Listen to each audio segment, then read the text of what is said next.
All right, we are back. Um, in this particular day's adventure, we're going to start just like our last time, pitched in the middle of battle. I just defended the garrison against an assault, learned some information, then trekked off into the desert where we encountered a whole bunch of different desert dwelling creatures and in our attempt to get refuge from the storm. They did not like us invading their space, or at least our arguments for sharing the space, and so we had to fight them. Surviving, although there was some definite points of fear in the middle. Then we got a little bit of a fever dream from Lumo, and kind of led to some connecting information about his past for himself, and also a little bit of an idea as to kind of where they were. That way they could make their way throughout different of his people's hiding spots, all culminating at this bowl in a set in the top of a large hill of sand. We found, as we kind of started coming into the bowl, there's all these deep scarred crags in the middle of it that mirror what we had seen in an illusion shown to us by the Magister. As we approach, alarms, drums sounded, and a wave of ghoulish undead poured out of these particular crags and started charging at the party members. We've kind of been pitched in a little bit of battle. Lumo's been ducking and weaving, popping in and out, trying to hop over the crags, trying to stay separate from their melee guys, and keep them also not all concentrated on the giant T-Rex that Izzy currently has been transformed into. Who's just been chomping away at undead after undead, as Steen is protecting those in the back line from the kind of flank attack that's been going on. That's kind of where we pick up, is right in the middle of that battle, with the T-Rex becoming quite wounded and Lumo having taken a few hits of his own.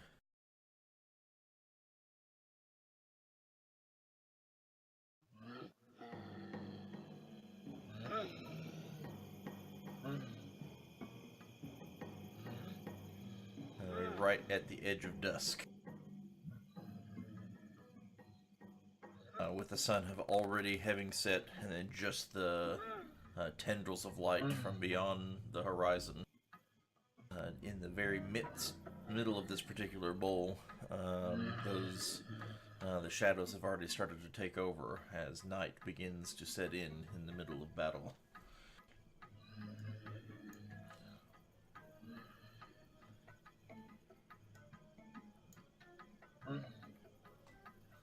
Alright, so we are at the top of round 6. It has already done its combat shuffling.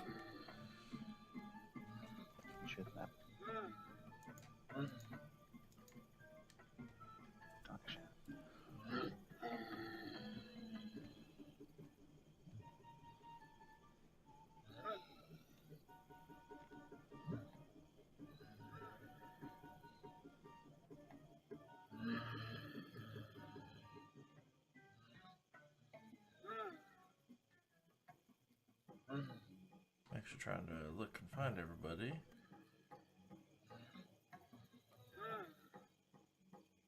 I'm having a hard time seeing Lumo. He's in another is... state. I'm in the top right. Yep. He's in Canada on that map.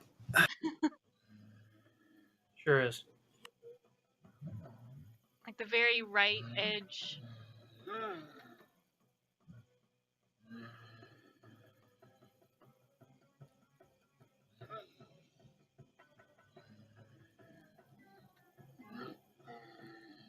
Move of your character, because I don't know if it's just not showing up on my side at all, or I see I see a square where you should be.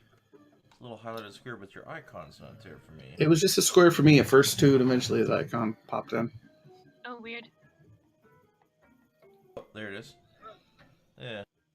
Okay. No wonder I had a hard time seeing you. You were just a faintly colored light square on top of the light colored sand. He's so fast you can't even see him. Run around like the $6 million man.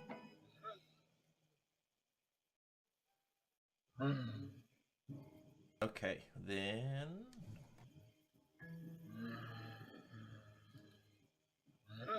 Alright, so we now have some of the ghouls are going first.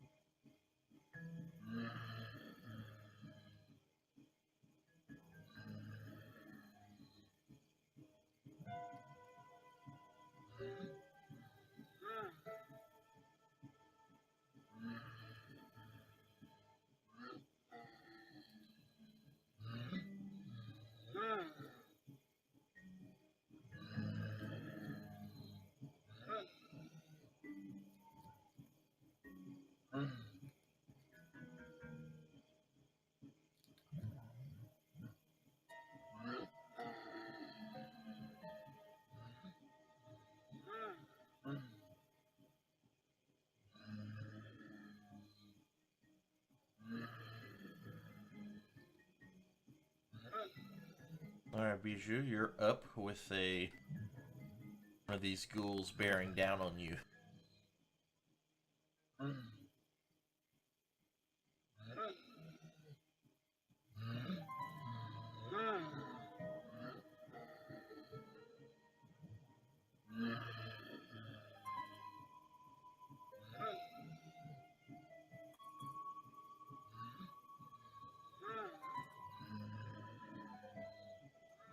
Alright, see this guy.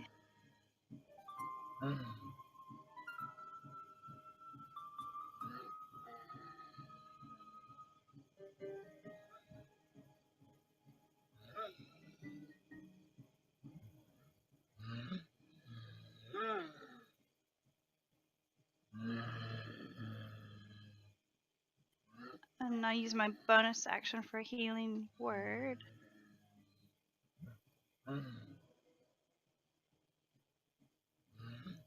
Okay. T-Rex. We're gonna heal the T-Rex, okay.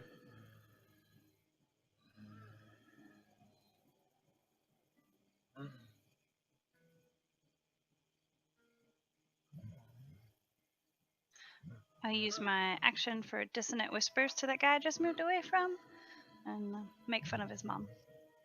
Okay. Alright. And so, hit him with your save and throw. With the spin.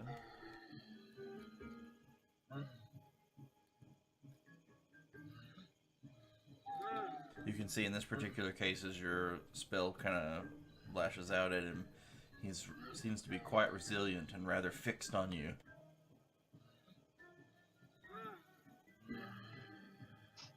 Help, car!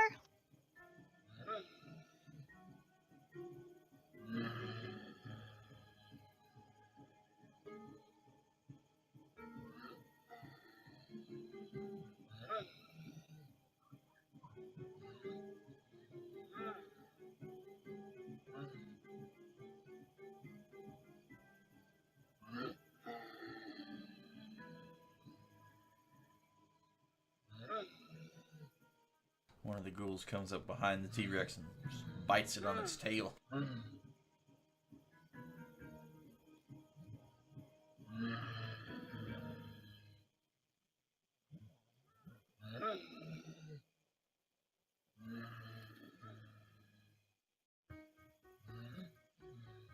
One of the ghouls kind of does like the super fast running zombie as you start to lead this way and just chases after Bijou from the left side. Beep!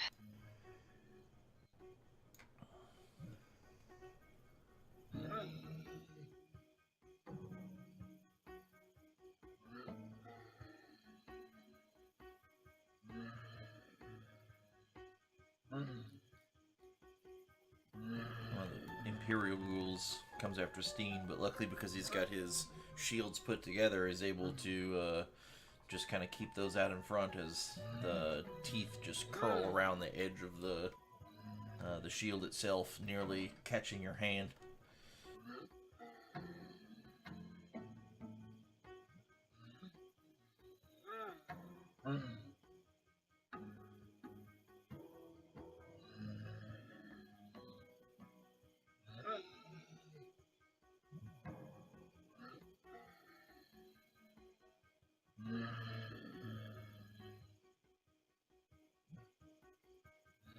I'm going to cast Spirit Guardians.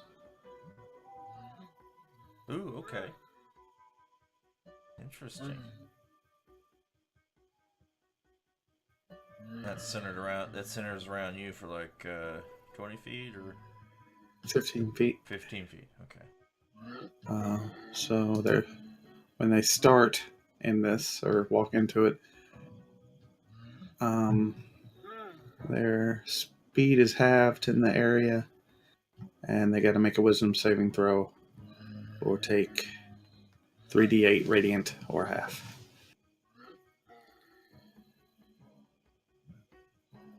So what kind of Kragan spirits, beastly or otherwise, do you think would come to your aid?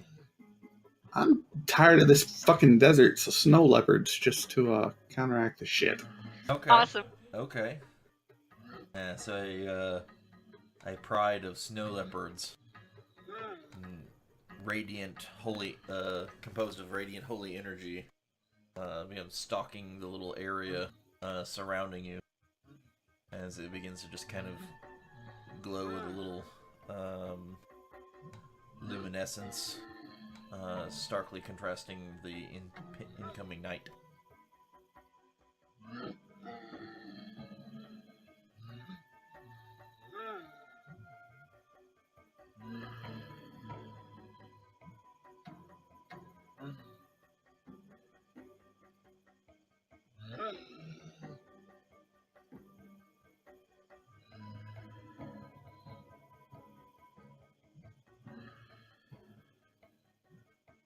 And so, and very specifically, obviously, you're selecting all of your current allies to be the ones unaffected by the Oh, Guardians. yeah. Yeah, figures much. I'm gonna try something. Okay. Okay, never mind. It's a concentration thing, and I knew this checks some of that, so I thought if I cast it on myself, it would automatically do the concentration checks, and it just did the save, so never mind. I just Yeah, wanted to if see you what that would do. yeah, for the concentration. Yeah, if it has an effect, they have built-in concentration into the mechanics of the actual Fantasy Grounds itself, but it only works if it's things that are buffs for you.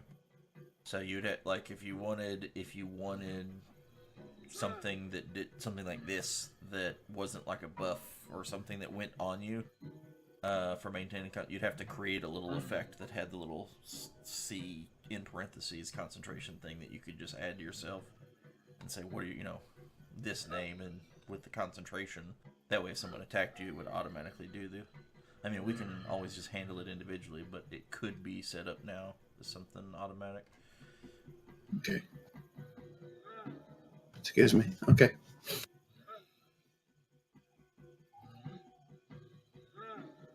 Oh, this one is the one that is literally in the jaws of death.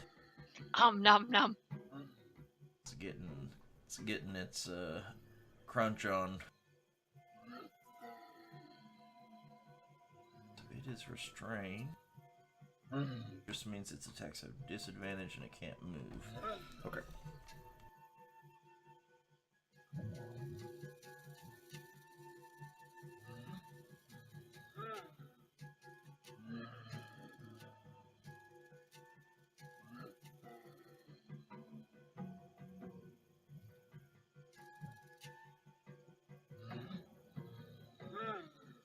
It misses with both of its natural weapons, but it does hit with its war pick, as it is flailing and scratching and biting and trying to hack into you with the side of the war pick, as it just able to hit you right on the edge of a tooth. That stings a little bit. Yeah, you know, like when something too cold touches your tooth, she just kind of like her head kind of shakes back.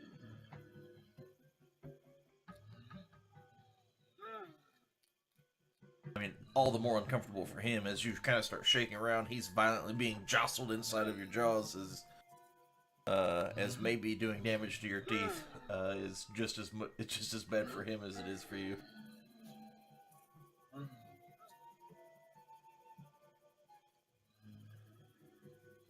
All right, we have one of these three-armed, cackling, crazy things that is going to try to wail into Steen as it just continues its very creepy, open mouth, massive smile at all times, as you can hear it kind of cackling like a little bit of a hyena almost always.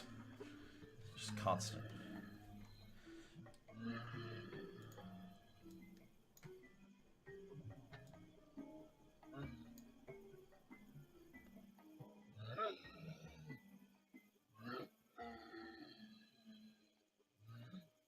No, take it back. It's not what you wanted to do. Not what I wanted to do.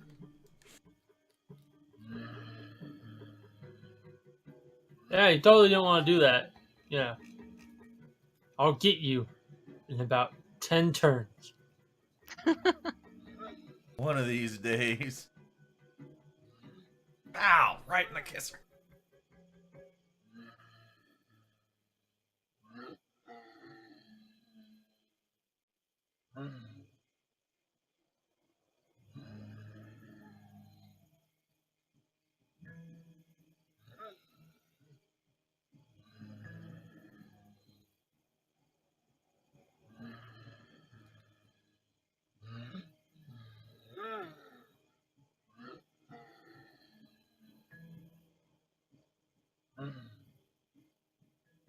Sensing weakness, the ghouls begin to start swarming the T-Rex as it starts to bleed profusely across several wounds now, all along its backside and around its face.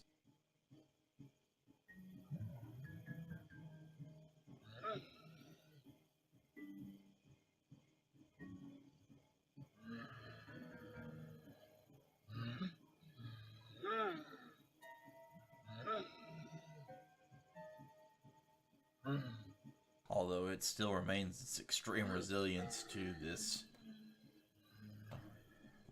effect that these ghouls' claws and bites tend to have over it. It just keeps fighting it off. Now Lumo is up.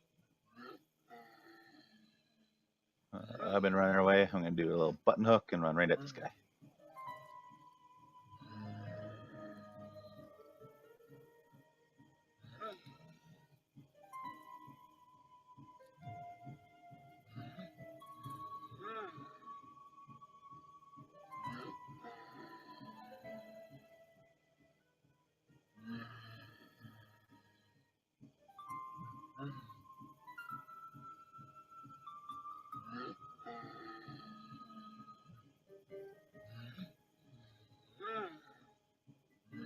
Oh, you're gonna stun it? Okay. Oh, well. The Attempt iron to. ghoul retains its iron resilience.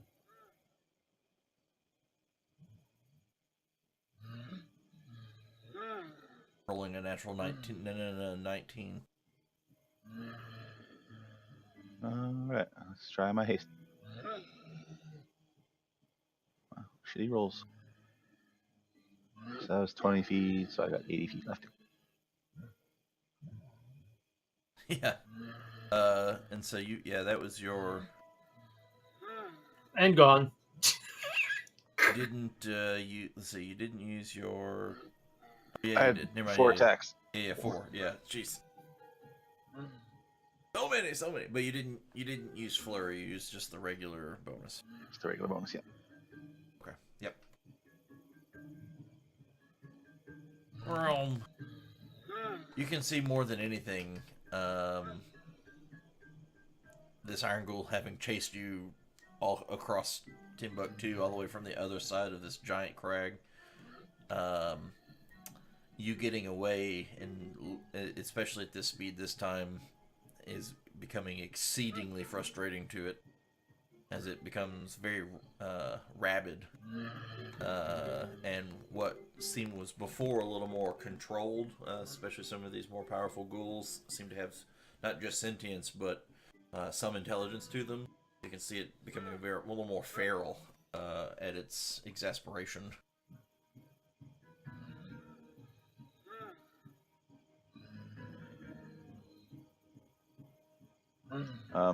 To exclamate that point, as I run away, I'm gonna yell out, "Eat a dick!"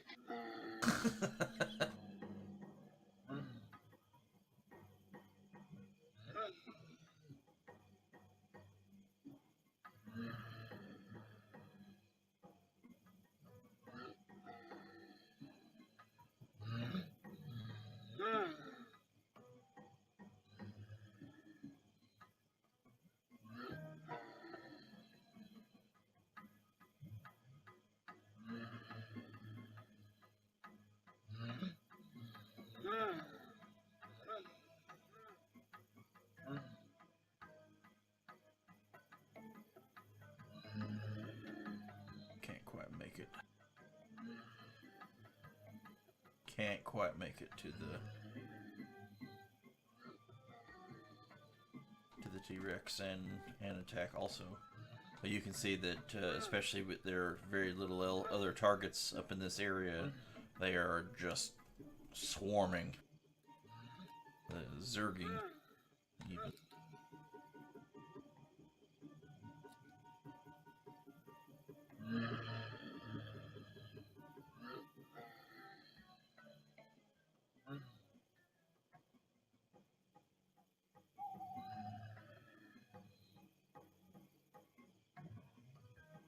Okay.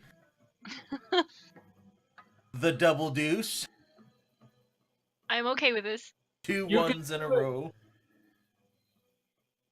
It's like they ran up to this big, huge Tyrannosaurus Rex and then just hit the air twice. We I missed regret it, my Slade. decision.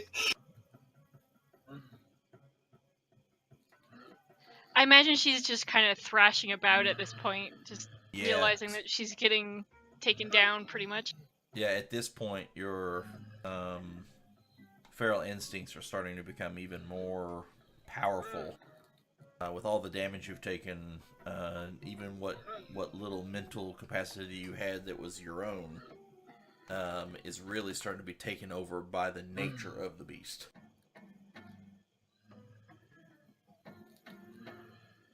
When nature sings.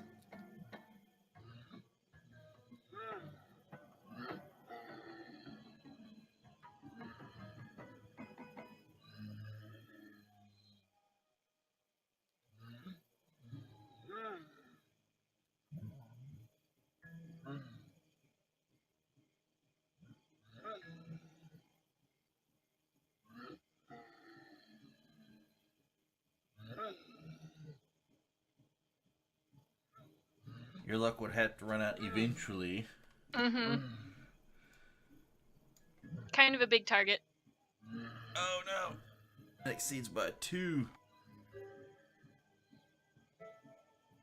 So as the ghoul hits you, rakes across you with the claw, you immediately revert back into Izzy's form, and then its warpick, which was swiping right behind the claw, just misses as you're like slow-mo reducing in size as you turn back into Izzy.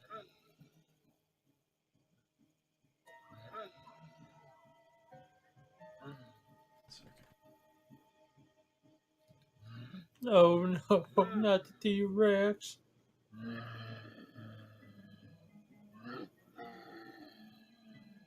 Just 3 too much damage, I guess, huh? Tried too hard.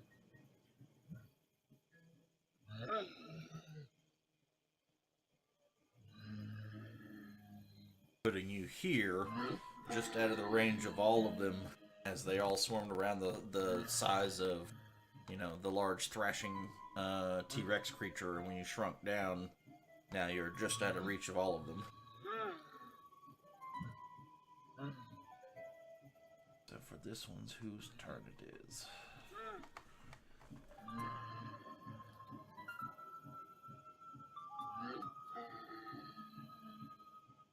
Though technically you had a 4.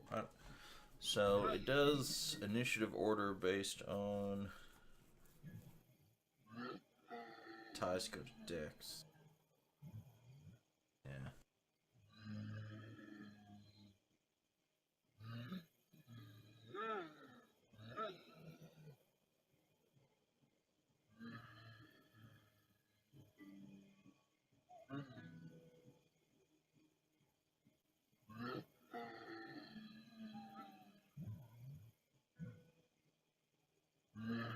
So this one's going to step forward, and this one has a massive glaive in its hands, and it's kind of spinning it around rather deftly, as though it's not just, some large club in a big untrained beast's hands. This ghoul seems to actually hold not only some intelligence, but also some martial ability.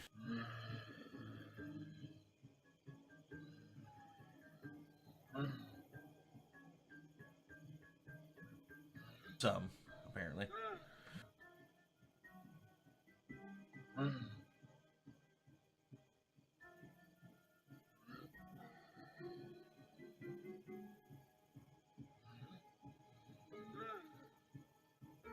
In your smaller form, you now kind of duck and dodge and weave, but it manages to clack you with the actual, not the blade itself, but the actual handle part as one of its backswings.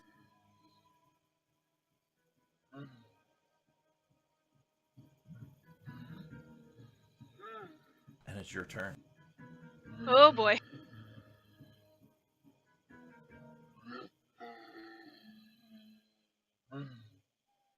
Your mental faculties just rush right back to you.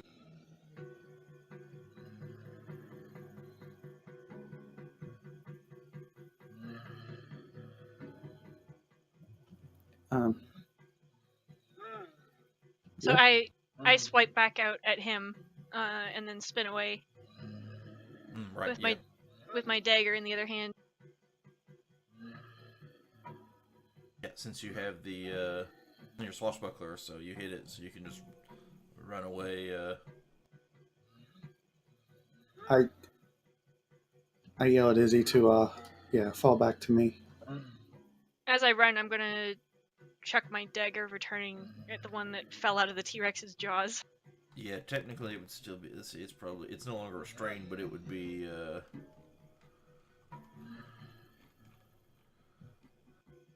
If anything else, I'd say it might be stunned. Let's see if that went away. I don't think it did. I think it still has an effect on it.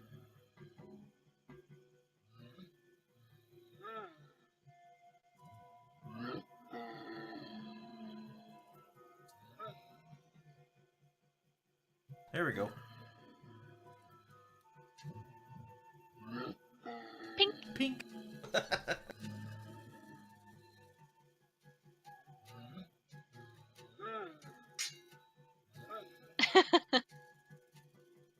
Yes, I fall back to where Car is and just kind of like looking around like, oh crap. The kitties are with me. Good to know.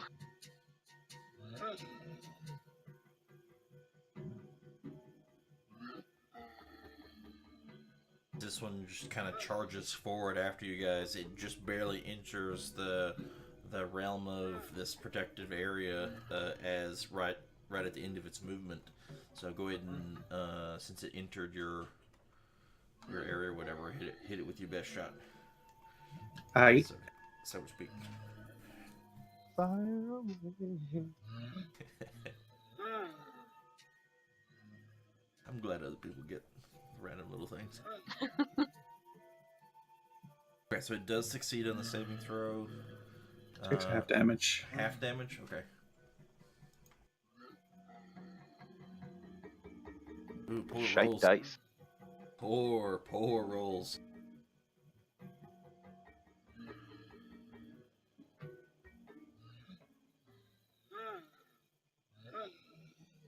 Now Steen is up. Yay. Okay, Steen, no playing around. Kill all of them and get over here. You got one move. You can do it. Yeah. You've got promoted, sir. I got it. We believe in you. So if I knock something over, does it get an opportunity attack, or is it an opportunity attack with a disadvantage? If you knock it down like prone, if you knock it Yeah. prone, yeah, it can still from the ground get an opportunity attack, but if it's attacking from the ground, it does have disadvantage with melee attacks. Okay.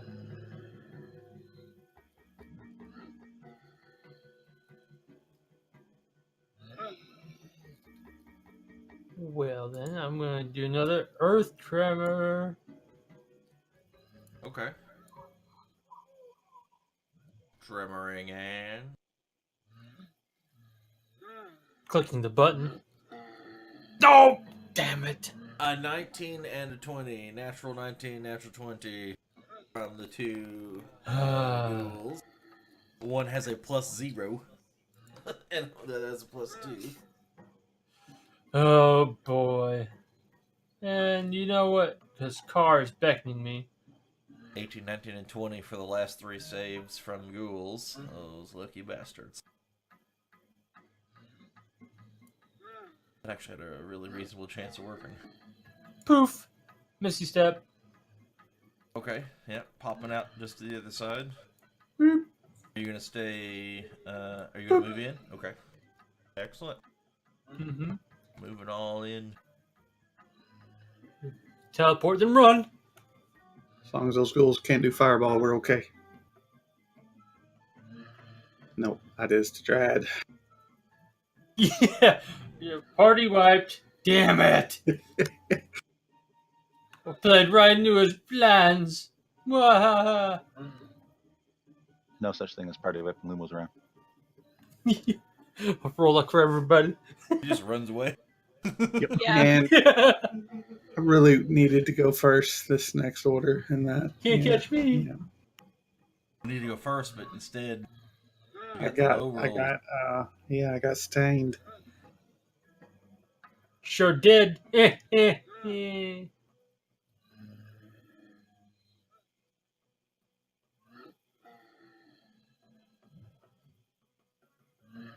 okay. I got something new I want to try. Something fun, something fresh. So clean. I like fresh. So this one's going to try to enter in from the east side as it comes sprinting hyper aggressively across the battlefield, exerting all of its energy for this round to make it just inside the barrier. So That's right. it fails. Yeah, the good dice. Nice. And the dice work.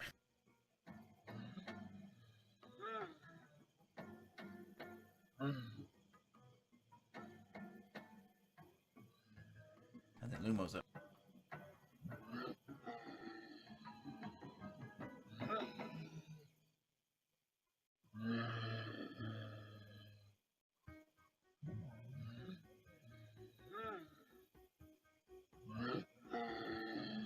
Okay.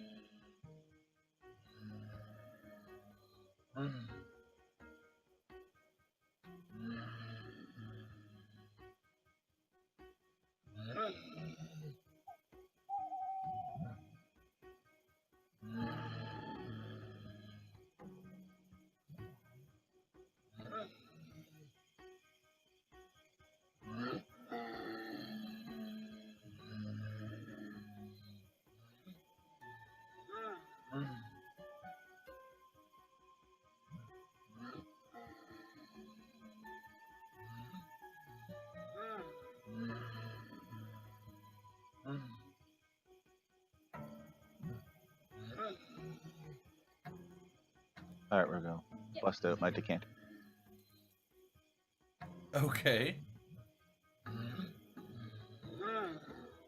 Give these stinky ghouls a bath. Okay, 30 feet. Oh, I thought it was a line. It's just a target. Okay. Oh, shit.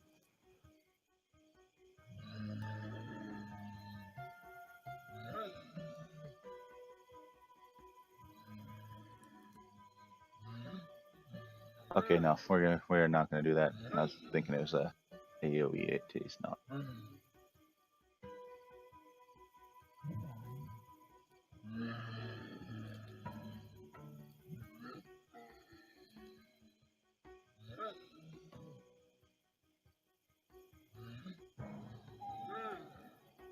A couple of those are. A couple in that pile are a little wounded. One of them, for sure, greatly wounded. Like, it barely stitched together by little pieces of sinew holding its bones together. One that was getting chewed on is mangled. Looks like a little bit like one of Archer's bones after a while. Chews up.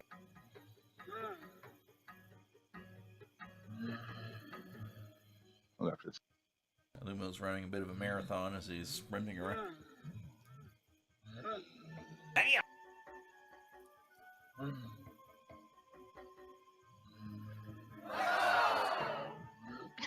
Really? Jesus.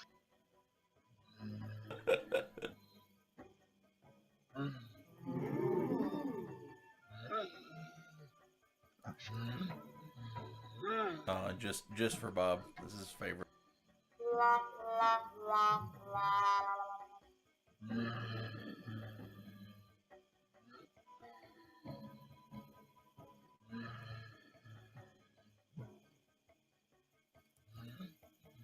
I did. This guy's got a +1 con, by the way. He's just rolling baller.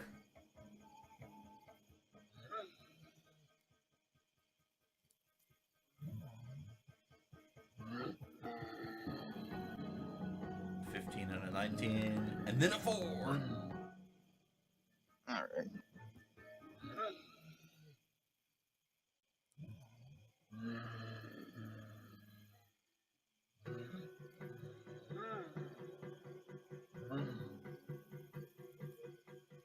So that was 3 attacks. So I still got 1. That's right.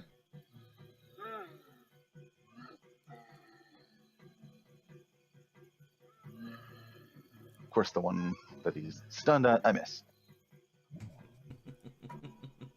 Woohoo! Oh. Can you re-roll that, Bob? Re-roll that. Did I drop a 1? No, I did not drop a 1.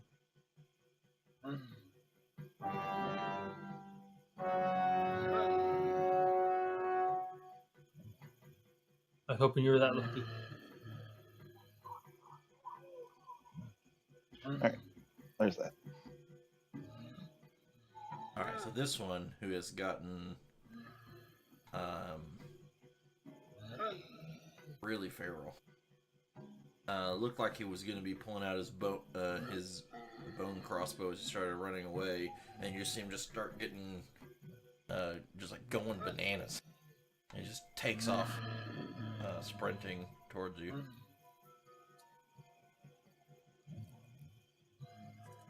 We would get the ghouls that were monks before they died. Jesus.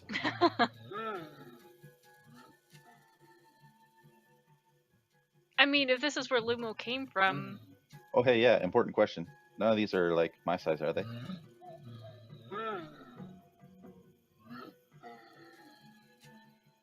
It's about to get dark. As it turns out, yes, some of these are your size. But not all. There are a handful that have origins that seem strikingly similar to your own. Okay.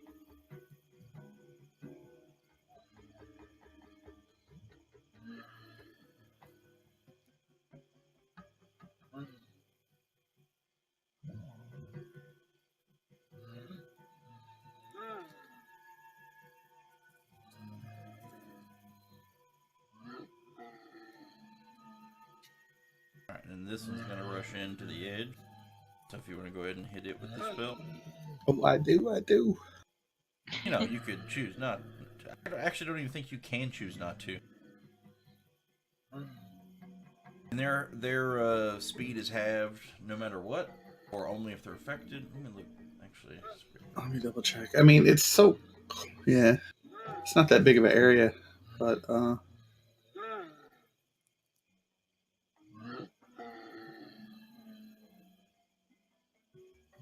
it's just anyone that's affected, speed is halved. That does prevent it actually from making it all the way over to where it was headed. So okay, groovy.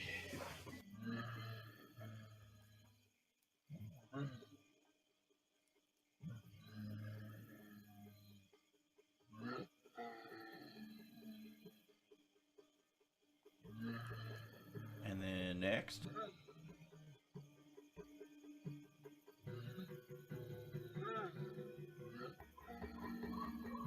Oh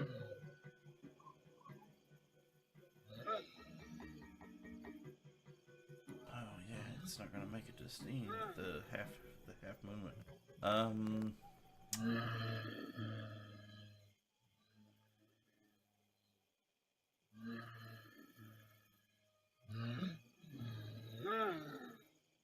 All right, Izzy. They're starting to swarm in around you. What do you do? I'm gonna duel one of them. You do starkly note that you know, as they come in, the radiant snow leopards are just tearing into them as they enter to this little radiant area. That makes me feel a little bit more confident, at least.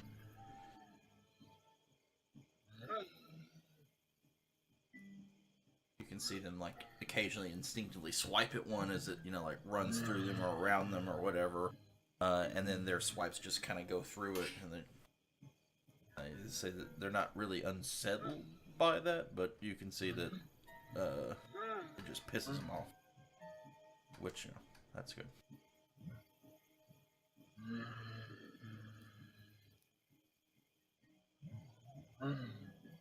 So I run up and attack that one, and then dodge away and run back sort of in behind where everybody else is to kind of surround this other one. Okay, yeah. Group hug.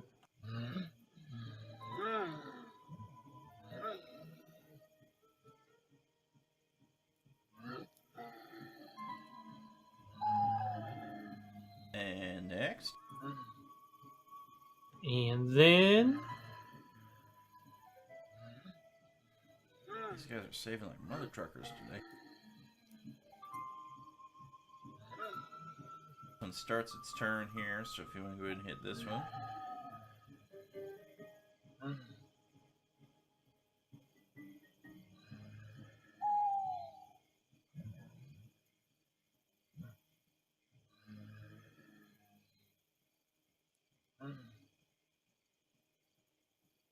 Ooh, big damage.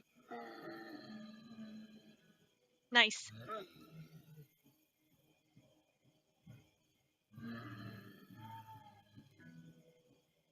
See it like leaping through the snow leopards, just trying to reach Carr.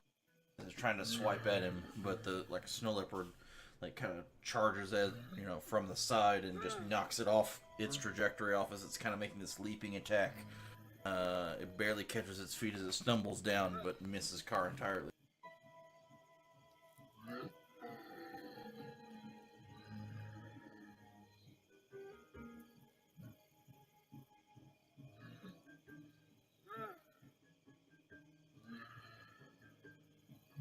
I'm gonna go ahead and zap this guy.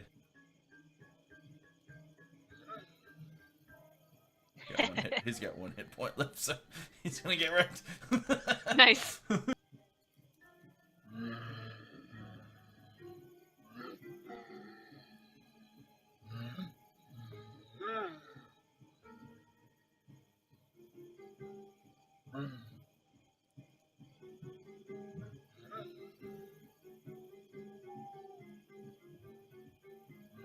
You can see that this iron ghoul kind of makes some motions to some of the creatures around it, and it lets out like this ghoulish chattering, which almost seems like language, but at the same time, like the wails and moans that it's letting out, don't really fit any kind of language patterns. But you can see that as soon as it kind of makes these motions, that those around it really do start to kind of change their direction or focus as it pulls out its big, heavy bone crossbow and fires at Carr.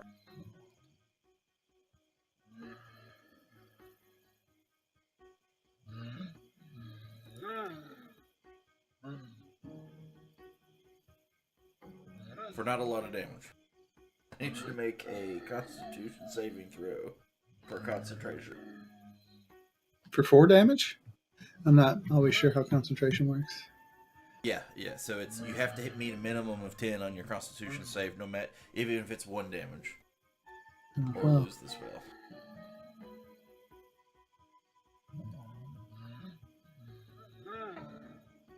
Well, yeah, I have advantage, don't I? You have Warcast? Yeah, it's... Yeah, so you might have advantage on that. You would, I think, if you have Warcaster. Yeah, I have to have Warcaster pretty much so I can cast and hold weapons.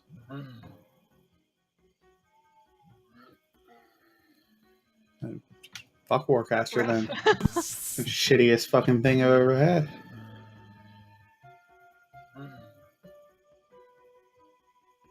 Well, that was highly unlikely and unexpected. I don't know. I expect this shit all the time. Murphy's Law. That large bone, like this is a little bit like the scene from The Lord of the Rings with the giant Uruk-hai with the big, mega, huge bow just shoots Boromir point blank. It's very similar, but he's a little further away. Just the sheer gall of it, as the massive bone arrow impacts you.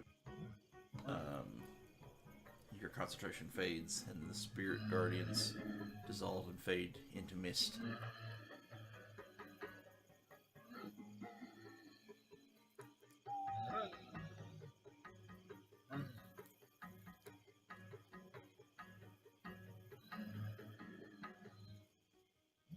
It's 2.5 feet away.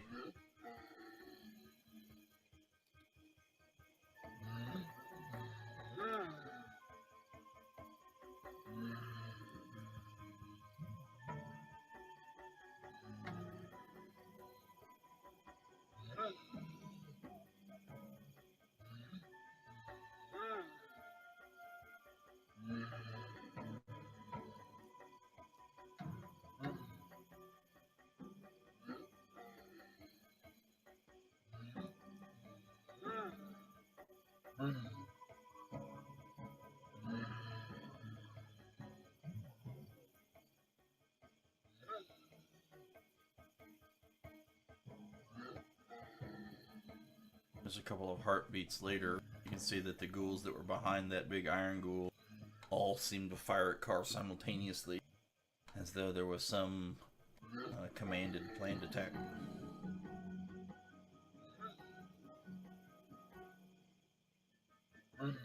Steen is up.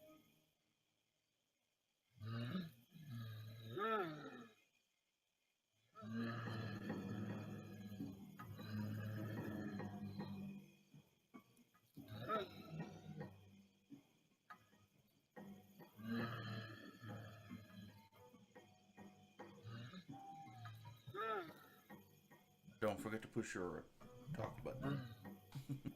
Oh yeah, shit. Oh, hi. Hi. I'm probably hearing from the other room. I only know that he's talking to himself because I could hear him talking in the other room. Damn it, I forgot what I was doing. Took 4 seconds.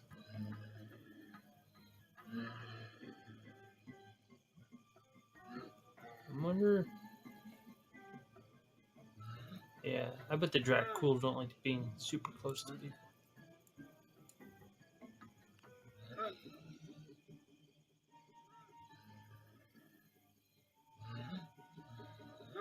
Oh, damn it! Roll a 23. That dirty bastard. Well, Natural 20. Again, it's save of whatever it is you're trying to do. why? I use a cantrip, so I do get another attack though. Okay. Did you use Earth Tremor? No, I use lightning lure. That was Oh. Earth Tremor. It says Earth Oh. Tremor. Oh, Nikes. Yeah, so, What if, I mean, he's gonna... Is it DC 14? Same DC. Yeah, yeah. Well, one's Dex and one's Strength. But He was gonna... That 20 was gonna pass no matter what it was. yes, it doesn't matter. Yep. He rolled an 18 on that one. Just, it doesn't matter. Everything's saving today.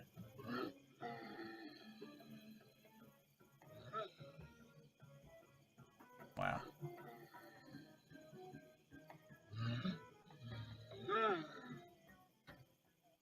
But yeah, you do get Yeah! Nice. With the lowest damaging melee attack we have in the group. Yeah. A good roll. Done more damage in their Earth Tremor so far. Ha ha ha. Earth Tremor doesn't do shit for damage anyway. It's just a good old sit down and shut up and move. Just nothing ever sits down. Or shuts up.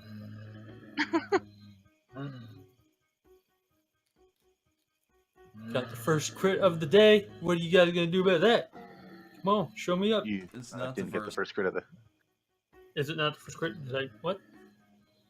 Oh, someone else already crit. Captain Lumo. Oh, I gotta get through 50 rolls. Oh, there. Yep, there it is. Damn. I don't keep track of your attacks anymore because you roll like 5 of them a turn. The ghoul has been surrounded by everyone. Swipes out at Bijou.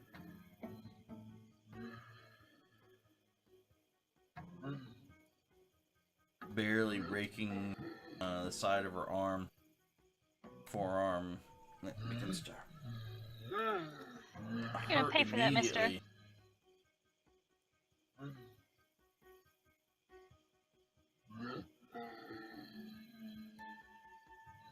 You can feel like pain throb and swell within the wound, and you can kind of feel your arm get really stiff. And you can feel your body fighting off something. That's your turn.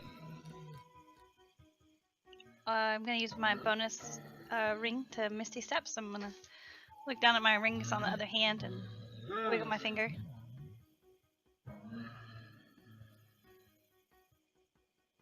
I can't go backwards 30 feet.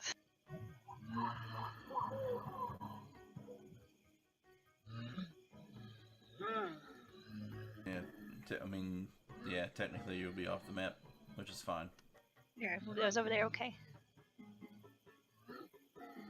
That's 30.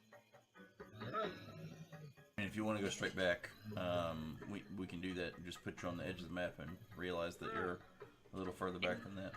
This is fine.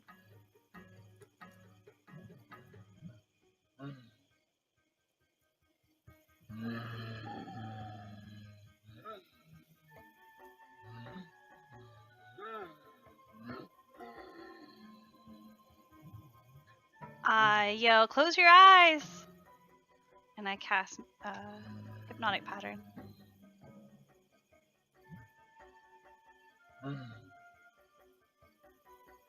Okay. Well, we've definitely done this trick on Quip, but I don't know if have we actually ever done that in this party before. I thought we had. I think you did it when you were playing her. Yeah. I definitely CC'd some, but did we do the close your eyes thing?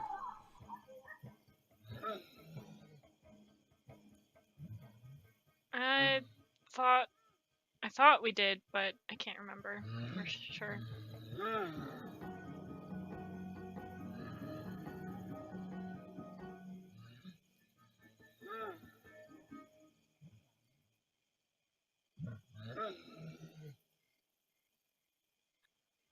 So do Car and Steen listen or not listen?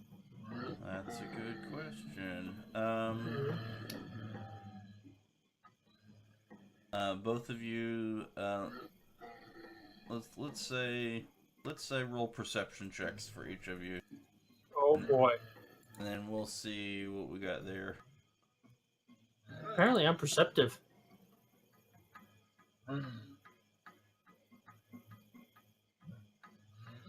Yeah. So you both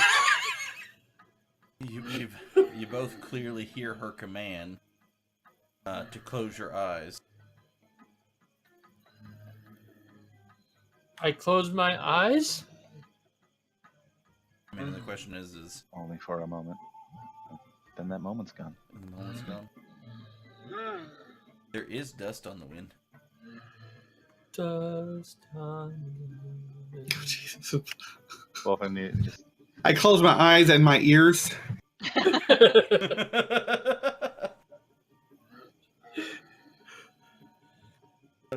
Yes.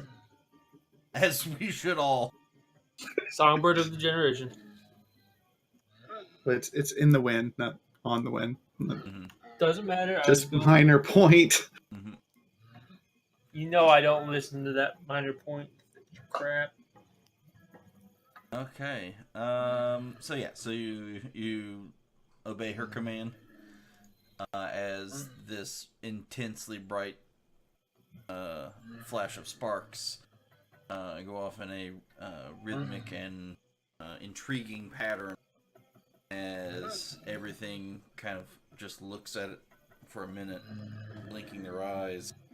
Roll some saves. Roll some saves. How do I click on each one just so that I can do it all at one time? Just control click each one from the map. Yep.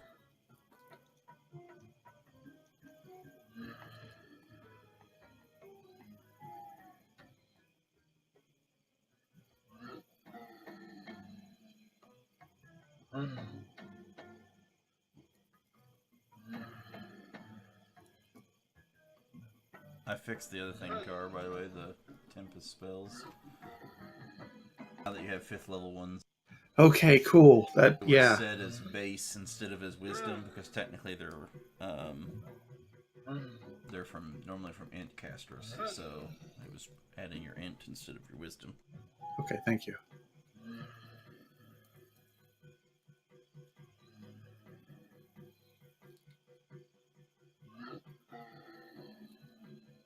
Well, all of these saves of the past do not seem to be with them like they were before. 2 across the horde in this little space save.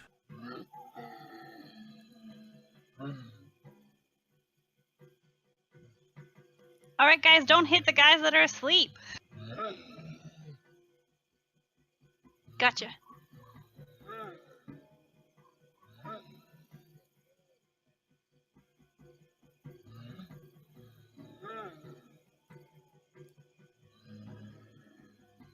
Don't hit the ones with the pause button.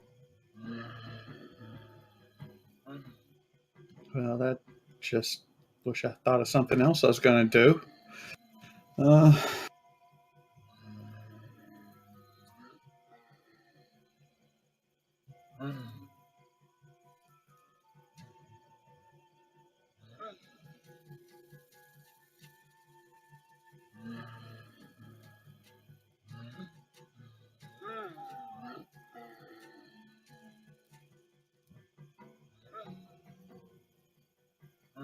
Yeah, so there's several of them now that are just very hypnotically, kind of blankly. There was aggressive stance and posture, and they were like salivating and gnashing of teeth and all this kind of stuff as they were all bearing down on you, and then all these lights flash, and then like their shoulders slouched, their arms hanging loose at the side, and you can just see them kind of standing there blankly, no longer, gnashing of teeth or any of that stuff. Just staring, stupefied.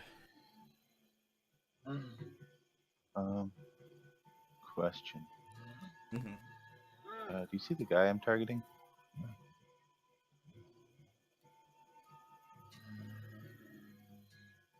That guy should be stunned and not over there. I think he should be like back where he was.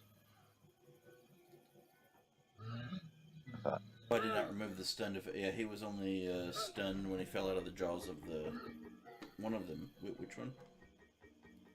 No, dude 15 is the one that. Sorry, wrong one. No, I was thinking about the other one, which may still also have the stun effect. I think that one's dead.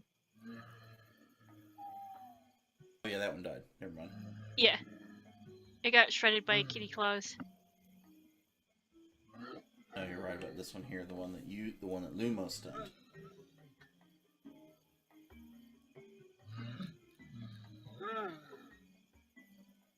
Okay, so that one attacked. I had attacked with a crossbow with it, but it missed. So, okay, I just moved it back.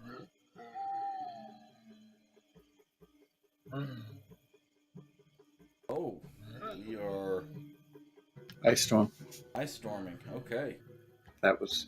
Oh, I wanted to do that when they were all in a group, and then I was going to do something different, but I had to adapt. So, end of my next turn is rough terrain in that circle.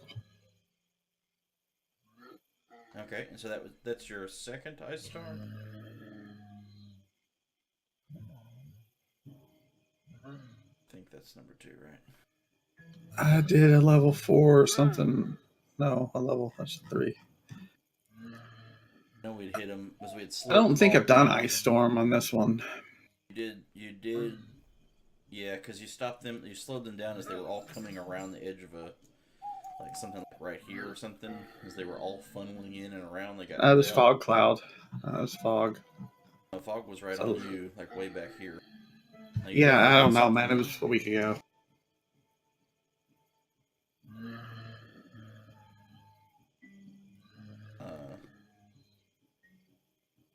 It was like right around here as they were all coming around. They all got slowed and bottlenecked right on that spot.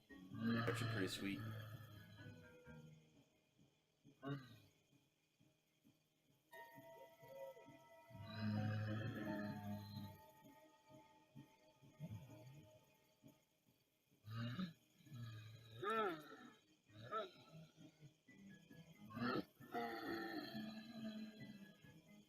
Alright, so this guy, where the hell is it? Okay, so he's one in the ice storm.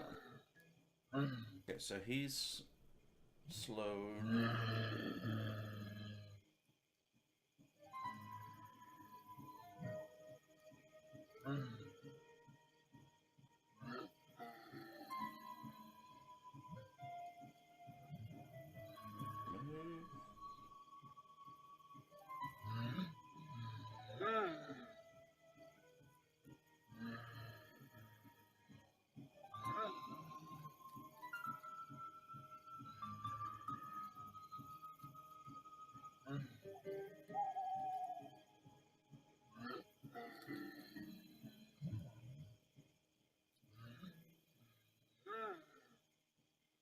So this one's got the weird hip bone for a head kind of thing going on, and you can see as it pulls up, and it kind of comes to a stop. It's going to reach up to the side of its head and kind of pull some of the bone pieces off, and on its face, almost like pulling off a mask.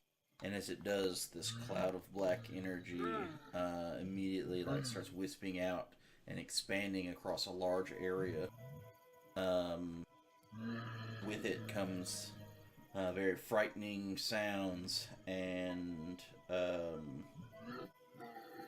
a strong sense of fear.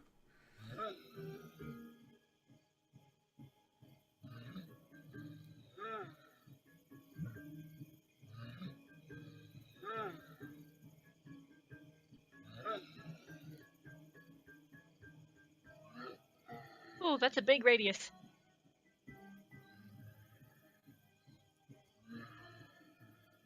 Okay, so it's not big enough yet to live.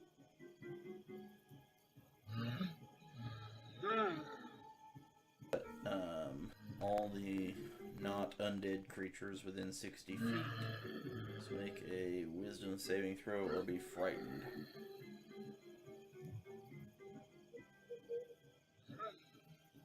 Okay, everybody go ahead and roll a wisdom save for me. Wait, is this a spell? It is not. It is a supernatural ability. I ain't afraid no ghost. I am. I'm very afraid of the ghost. Grr. Alright, Izzy and Steen, you are afraid of the cackling Dismortum.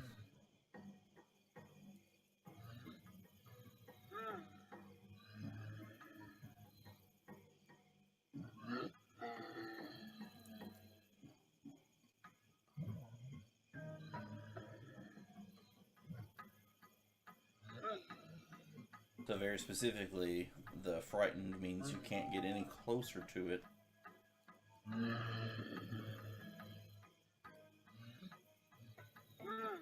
And you would have disadvantage on attack rolls or ability checks while in line of sight of it. Yeah, so you can't move any closer, and the frightened should give you disadvantage on checks and attacks while you can still see it.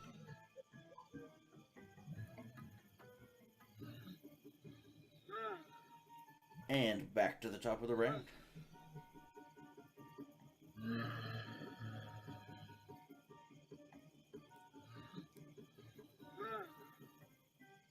Yeah, well, I'm gonna grab a snack. Goddamn Steen rolls. Oh, Be right wow, back. it's even worse this time. Yeah.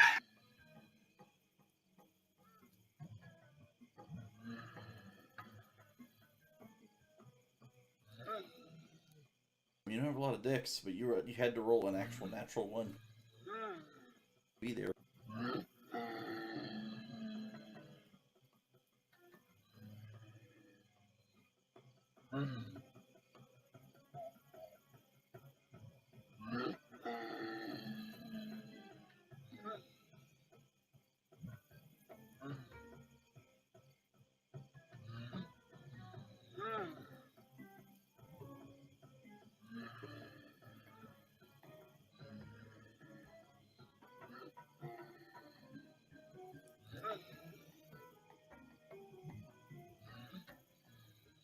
You can see this one charge forward, unleashing some natural attacks against Steen, and then it kind of, with its other hand, it kind of backhands and tries to hit Izzy with its war pick. And misses everybody. Everybody.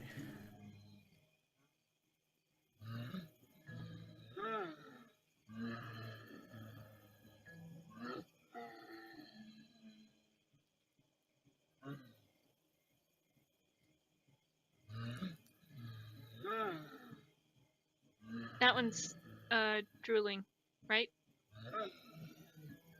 Yep, yep. That was wrong. I thought it was 25, but that one doesn't go till later.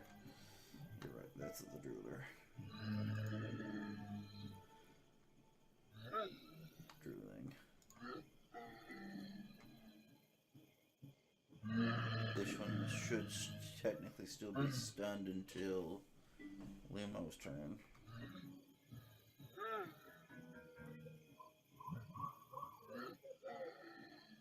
Drooling. Drooling. Izzy's turn.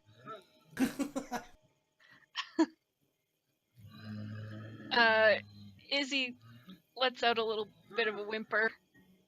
And she's going to start moving that way, but she's going to try and take a couple swings at this one that's still moving. That just tried to hit her with a war pick.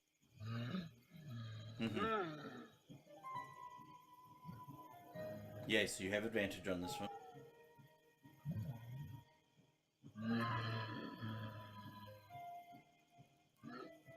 the advantage should cancel. Yeah, yep. But I still get sneak attack because Steen's That's right. right next to it. That's right. Yeah. That still works. Oh, that's good.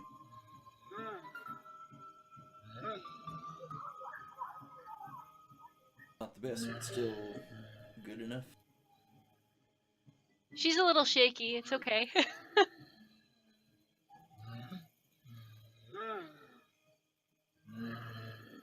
She's gonna run. And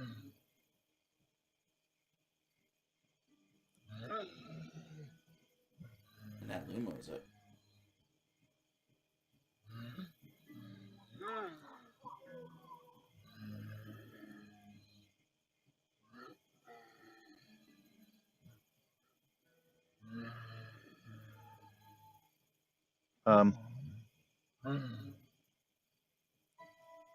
Okay, that's bonus action. All right, that actually works out.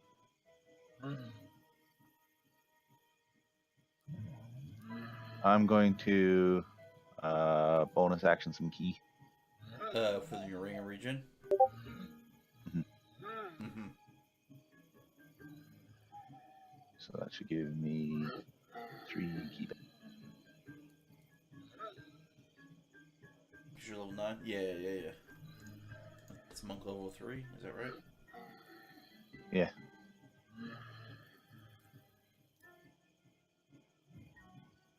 Yep, sure enough.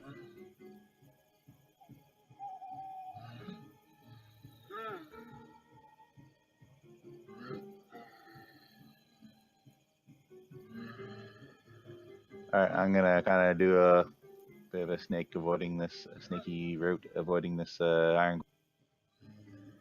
Sure, yeah. Get me to be about there.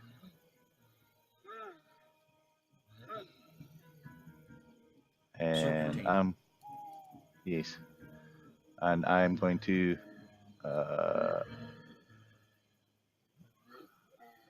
prep my geyser if he comes within 30 feet.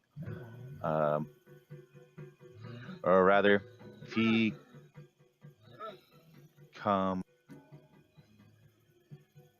crosses that line, I'm gonna blast him with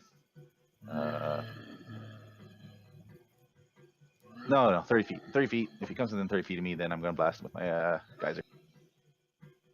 Okay. Yep, readying the activate the magical item.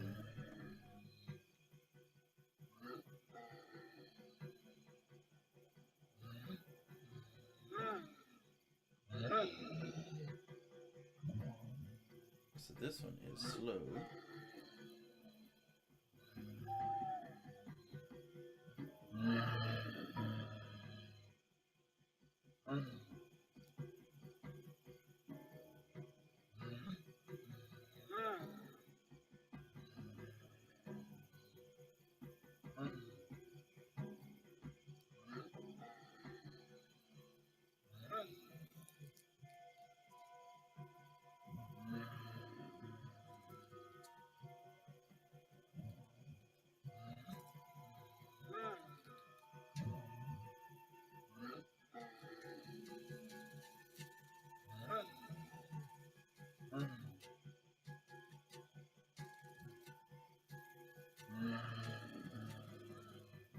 It's gonna fire its crossbow at Bijou, but the bolt misses wildly.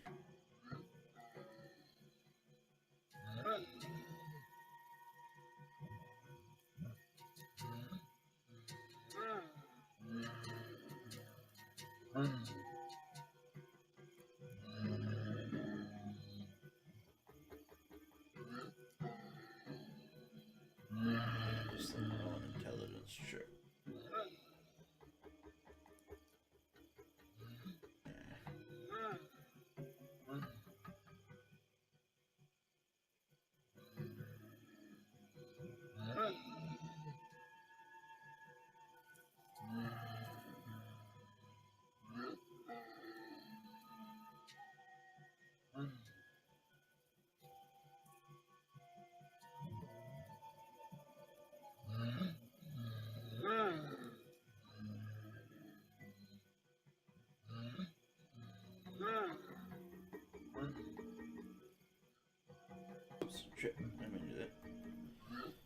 Damn it, Dread. Sorry. Coffee. Not the damage.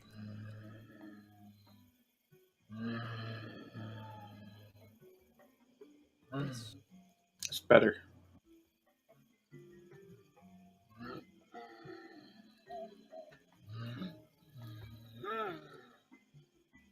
Wait. Doesn't matter. That was the wrong one anyway. That's the one that's incapacitated. This is the one that's not.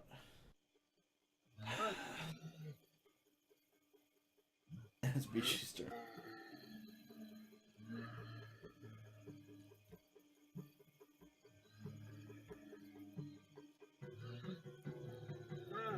Yeah, 19 was incapacitated.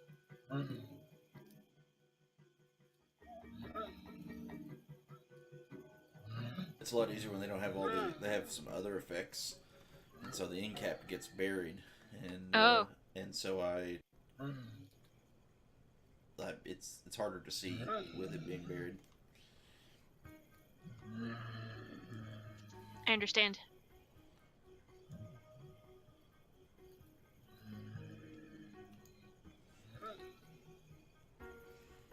I began to sing a song that racks Ghoul Imperial 41's brain. Ooh, Racket's brain.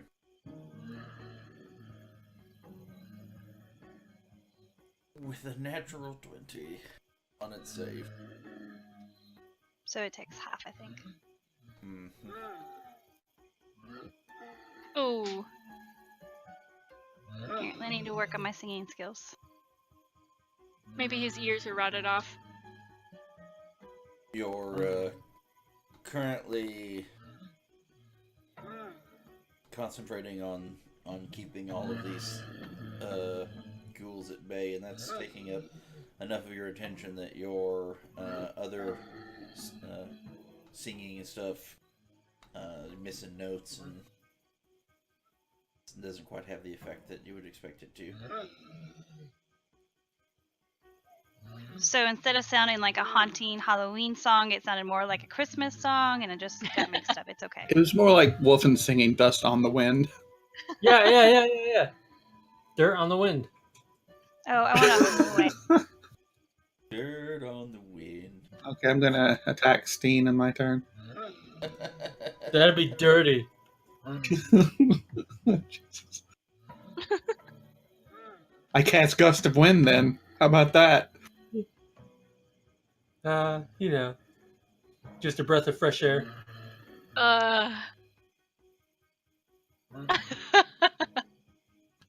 Chad's going to kill us all. No, I'm thoroughly enjoying it.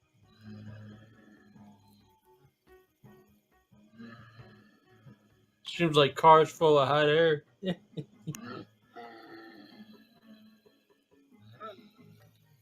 Can you guys feel Bob face palming from over there? God, I hope. I can feel it.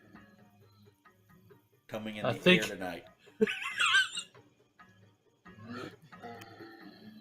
Oh, man, I think he's causing global warming. If it existed. You could see this iron ghoul that has been very rabidly trying to chase Lumo. It passed its wisdom check, and so it's regaining some of its composure as it turns its focus back towards the swarm below, turns and starts going starts running back towards the battle. The rest of the battle.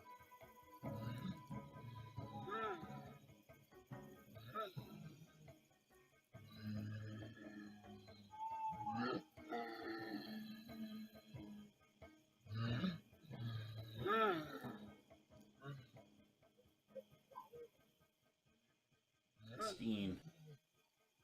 Oh boy. Naked and afraid. Naked and alone.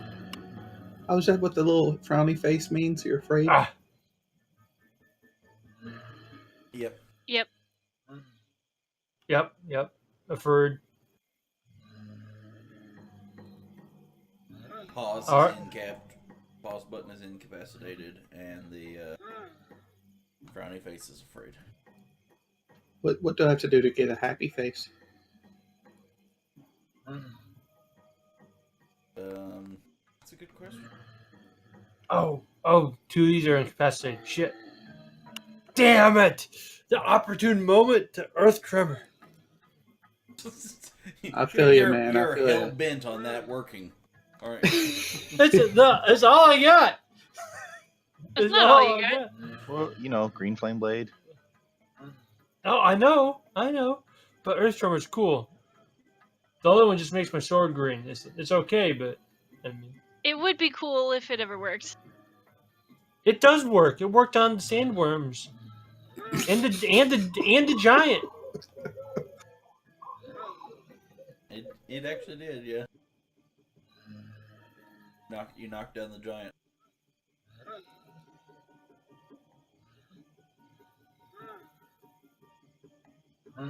When I was on it. Oh yeah, that's also true. Yeah. You didn't get hurt too bad. Nobody died. Nobody died. Green flame blade. Here we go. Green flame. Miss. Oh, I'm afraid, so I have disadvantage. That's correct. Oh man, I thought I only had disadvantage against Dismordium. No. No, you are shaking in your boots. And it is affecting your ability to perform. It's never happened to him before. Yeah. I don't know how to be afraid.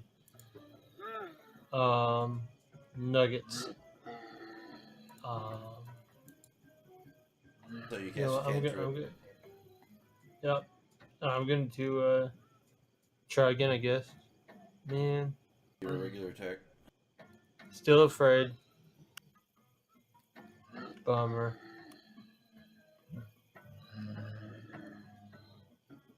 Damn. I waited all those turns just to still be scared. Do I do a check at the beginning of my turn when we are scared? No, you're just afraid as long as it's alive. Ugh. Alive and within line of sight, I guess technically is also true.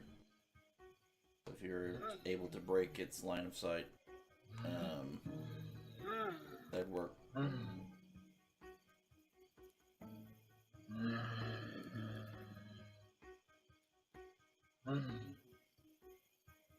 So it had to slosh its way through all the ice and snow in the middle of the desert. So that's as far as it could make it.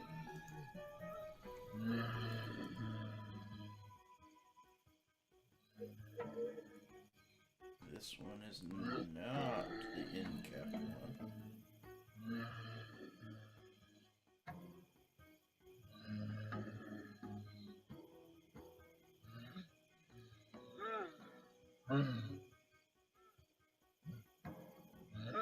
Fires its crossbow at Carr.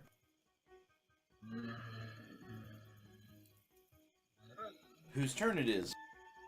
I cast Rage. Ray!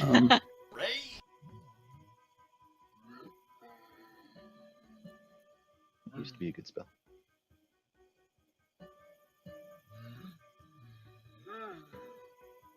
There was on the mud that I used to play when they first put in memorizing spells on my Cyclops Barbarian. I memorized the spell Kick. It was just the ability to kick. Okay. I thought the spell wouldn't get much use, but I get to choose. So I don't choose my friends, and I guess I'll save these incapacitated ones, but everyone else I can see within 30 feet. Oh, motherfucker. I take my sword and I attack the ground, and when I do so, damage is weird in this. I don't do it all in one thing, but destructive wave. Thunder damage, radiant damage, and knocks them prone if they failed. That's badass. Sweet. It's a level 5 spell. That one's pretty awesome. So, Each creature you choose within 30 feet of you. That is so good. yeah, see, when I was just skimming it, I thought, well, how could I ever use that? Because all my friends are going to be near me, but I get to choose. So, Oh, yours works. It's a level This 5 is a level spell. 5 spell. So, It also does 10d6 damage. Let's not ignore that. That's better than fire. That's 2 more than fireball. or 2 fireballs. and I guess Oh, it would be the same as a level 5 fireball. Yeah, level 5 fireball would be the same. Yeah. Yeah, there you Although go. that seems a bit of a waste. A level 5 wizard spell will use it on a higher fireball, but could do it. yeah, my charge at this motherfucker pissing me off. You're charging at him. Get angry.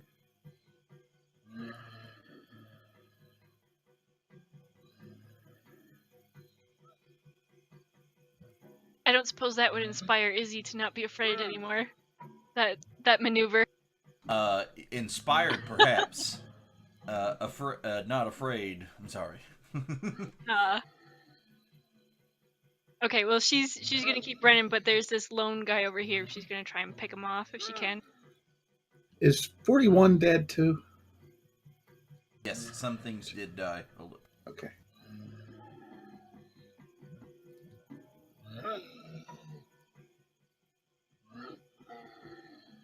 Oh man. Losing out on the crit. Okay. Caused you to be angry. Do you want to rage?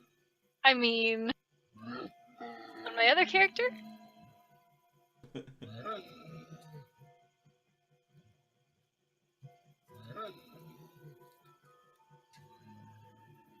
Plus 10. That plus 10. Pink.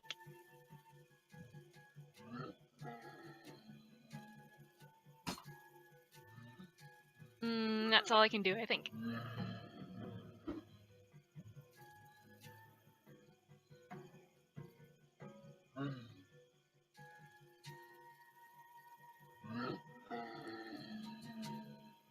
Lumo is way out there. Yep.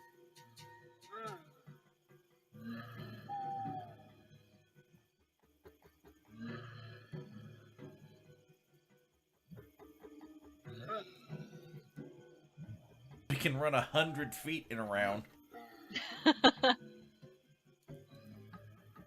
without having to use bonus actions or anything. Or actions key, anything.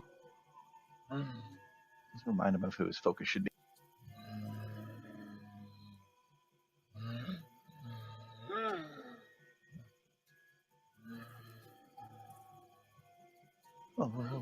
Oh yeah, did he get knocked down prone or something? Yeah, there should be a lot of prone. All the ones that he hit with the destructive wave got knocked prone. Or the ones that didn't, or the ones that failed their. Oh, like, Ooh.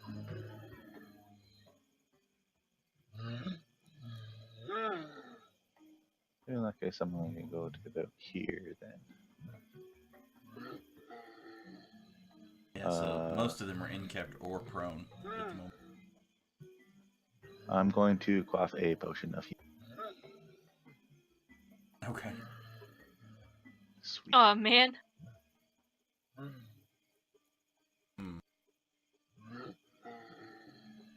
Oh man, yeah. Yay. That one was a little watered down. I mean, if you'd have drank that, and you'd bought that from someone, you might be knocking on that person's door.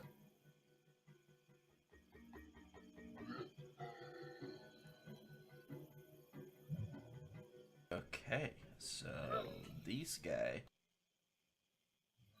is not one of the ones that was knocked prone.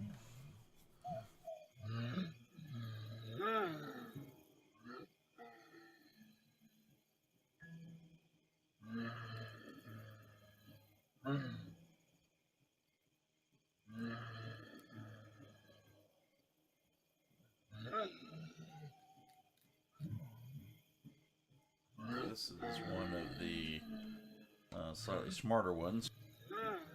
And seeing what just happened, he's going to go in guns blazing, so to speak, all on Car. No.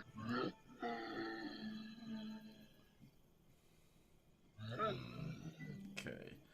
He's just going to leap through the two other ghouls almost like goalposts. Just lunging after Car.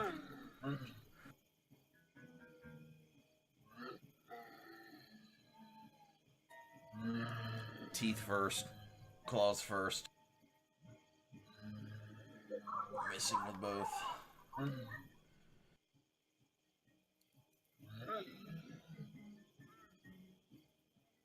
Handcuffed. This one is going to drop its crossbow and then just straight leap at Izzy.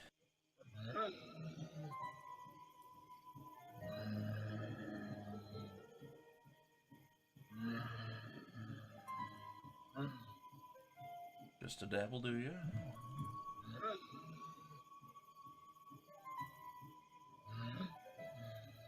Misses with the bite, but takes its long claws and instead of just almost swiping, just kind of pushes them into your shoulder as it dives right into you, trying to knock you to the ground.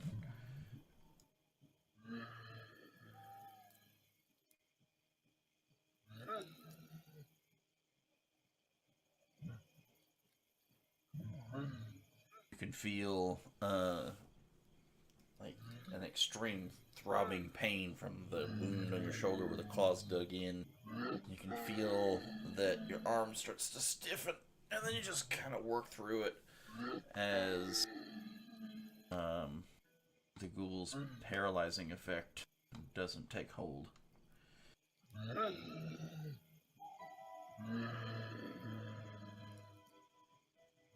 Oh boy.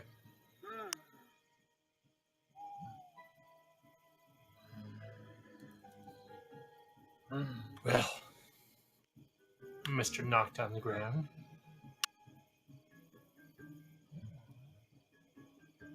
Let's try Green Flame Blade again.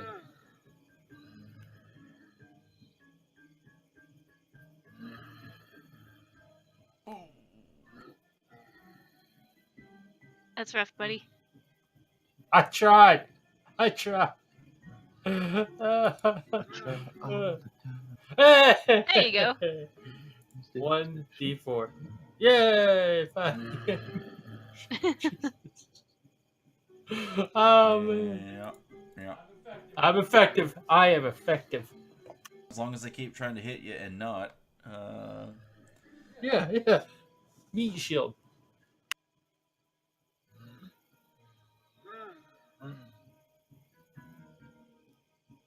Alright, so this is one of the ones that was knocked prone.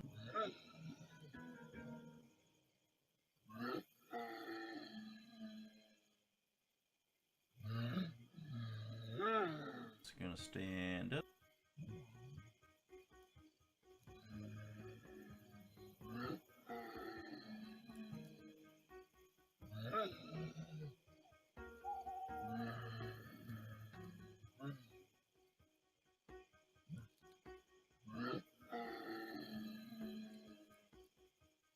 Fire its massive, heavy crossbow, made almost entirely of bone, directly at Car.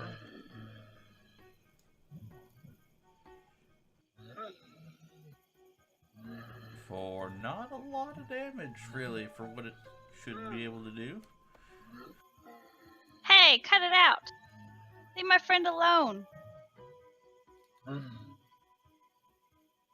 He's cutting words as a reaction to Car getting hit. Oh, to reduce the damage? Mm-hmm. Okay. Roll your inspiration die. No, I'm using cutting words. Or, yeah, but Yeah, but it's a dice that you roll to see how much you reduce it by, right? yeah.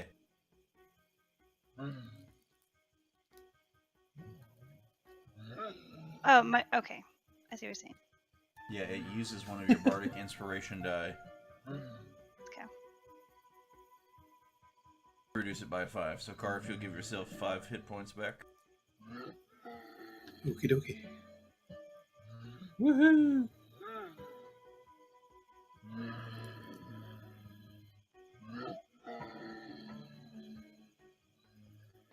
He's incapacitated. Wait, yep. Yep, you're right.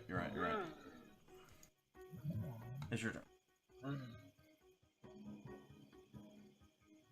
Okay.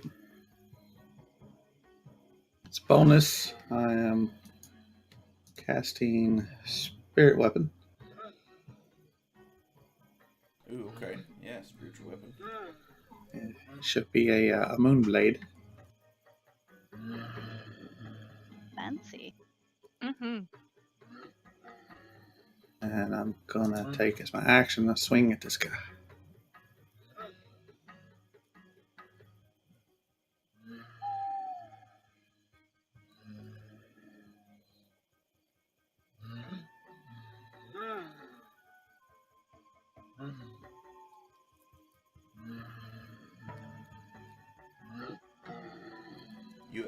Okay, so it actually doesn't take your to have to use it. It'll use your bonus action on subsequent turns to use it. But it automatically gets when you cast it with your bonus action, it comes out and makes an attack automatically. Okay. So you still have your action to do actiony things with. Well, no, my action was my swing. I did like my normal swing at him. So you can also attack it with the spiritual Yeah. weapon. Oh yeah, that one.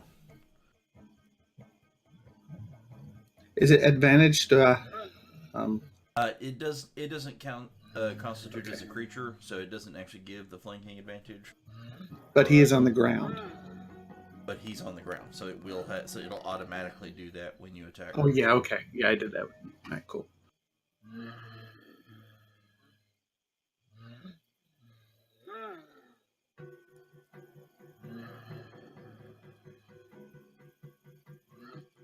Excellent. Mm-hmm.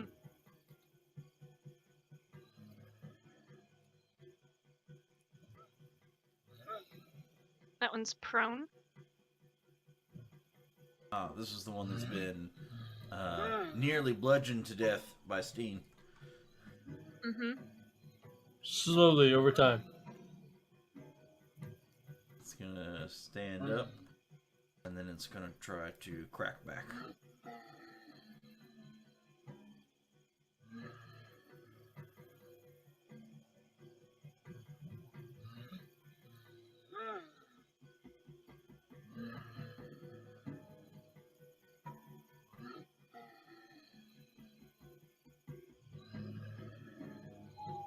Landing in, wedging into the armor with that war pick.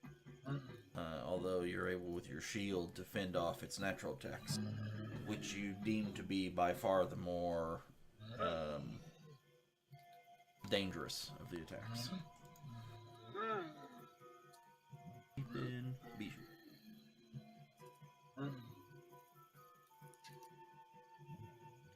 Alright, with my hands outstretched because I'm still doing the incapacitated spell, concentrate on it. I talk to the ghoul Iron 5 and I whisper, "You bet you think you're a pretty princess, huh? Should have said it in your pretty castle." What? Oh man. With a stutter? Because that would be funny. Man, they are just rolling all the time good against that spell for some reason. Maybe it doesn't know what princess is. Mm-hmm. Mm-hmm. Or Or pretty, pretty. for that matter.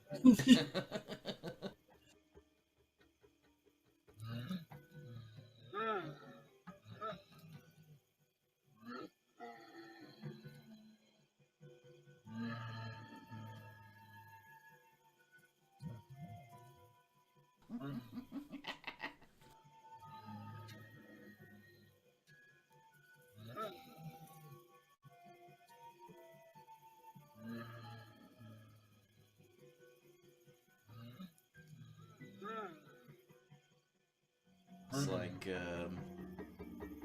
big toothy grin, and the eyes that are like super open.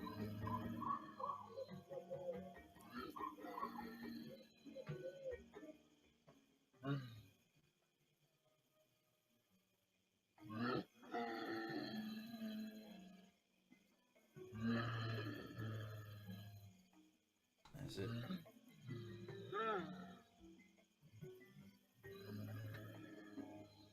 Swings many damages at you. With all three of its arms. Then your rebuke. Yes, sir. Does that one knock it back? I always forget. I think if it failed its thing. Yes, it failed, so. It rolled a 2. Holy governor kind of knocks it back up against the weapon.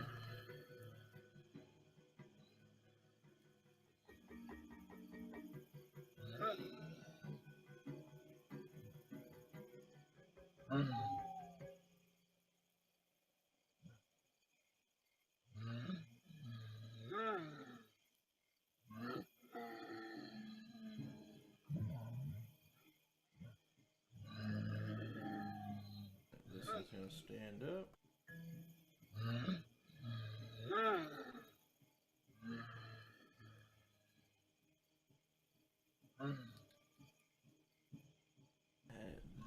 This one's one of the smarter ones as well, but it does not pass its intelligence check to know why all of its people are sitting there dumbfounded.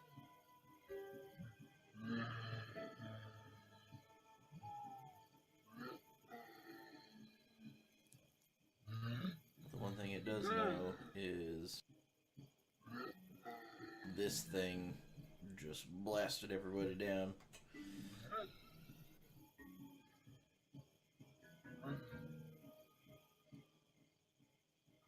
Attack one hit on you and one hit on Steen. So this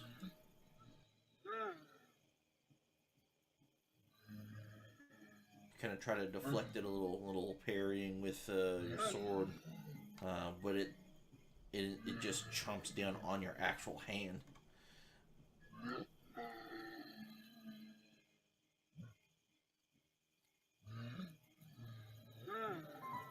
You feel your arm stiffen, but you're able to push off the paralysis effect.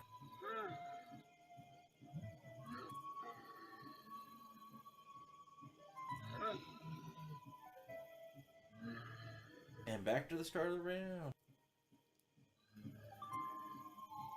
Looks like this time. And back to the bottom. Car did not roll a 1 this time, but still not great.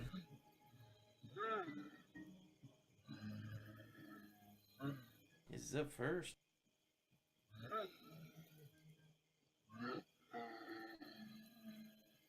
So she's still dueling with this one. She tries to shove him off. Basically, get his claws out of her shoulder.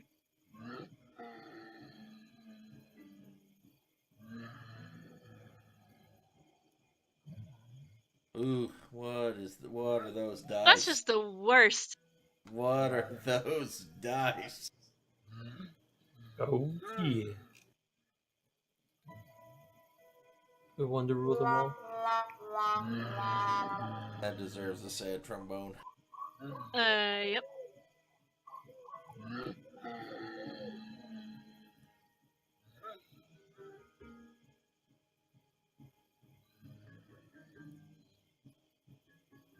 Wow. Just wow. If even one of the ones had been a 3, or 2 of the ones had been 2s, he'd have died. That's 2.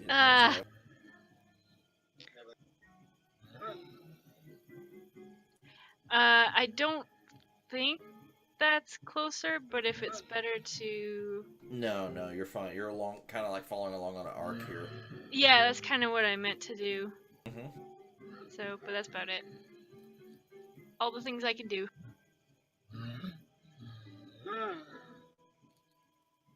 More things that I can do.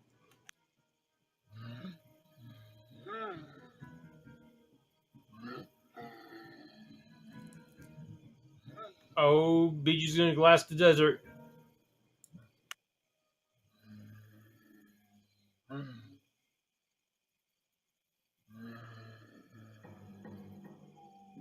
Oh no, I think I know what she's doing. Like this. All T-Rexes. I love it. Pack of T-Rexes. Or is it a herd? I think the scientific term Okay, is. so I misty step and then I have to run and run and then I just have to wait.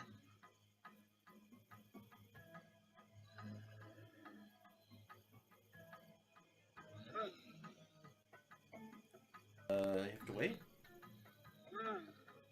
Yeah, because I had to use my action to run to get close enough to everybody. Oh, you could make it 60 feet. Or, Yeah, She's we only got do short little 50. legs. there you Takes go. me a while. She's got them wee little legs. Doesn't stop me. No, but Look. you're He's got 1 foot legs with a 6 foot stride. yeah. You can say it. I'm a demigod.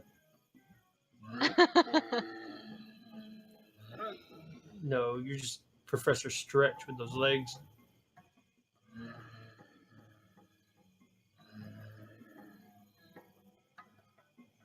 I see that ghoul that you just barely pushed it off of you far enough to get a little distance as you took off running, and it just chases you down.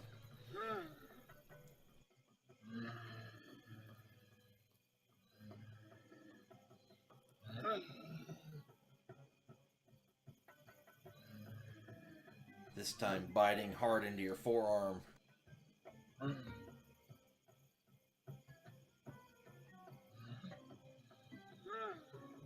you feel that it's getting harder to stave off that effect from these ghoulish wounds.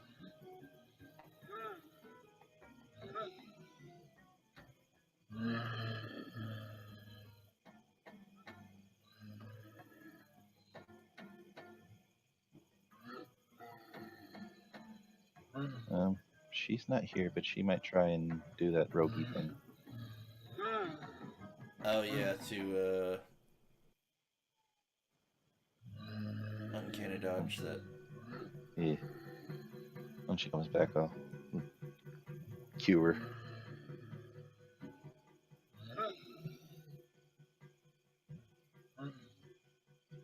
Let's go ahead and do it.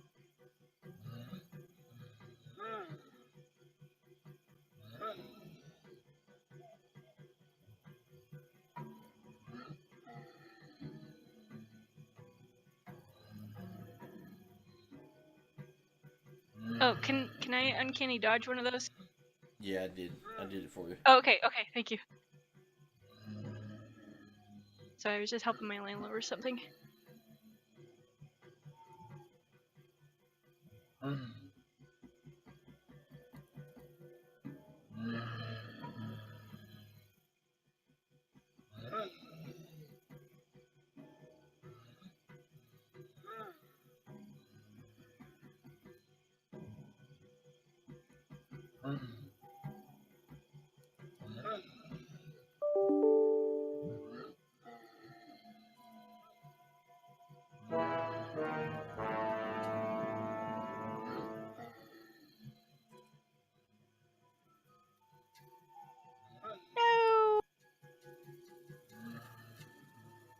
Is there any luck?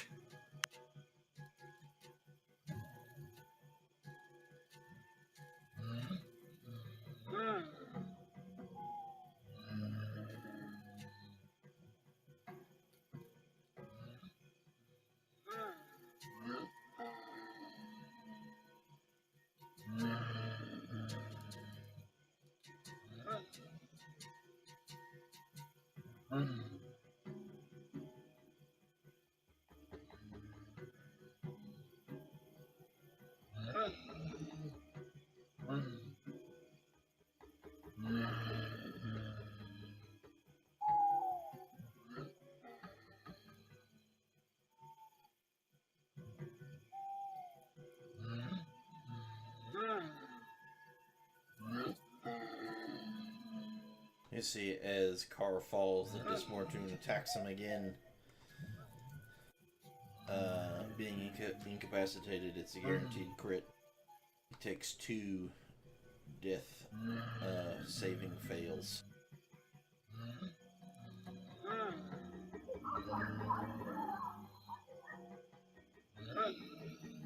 That's dangerous.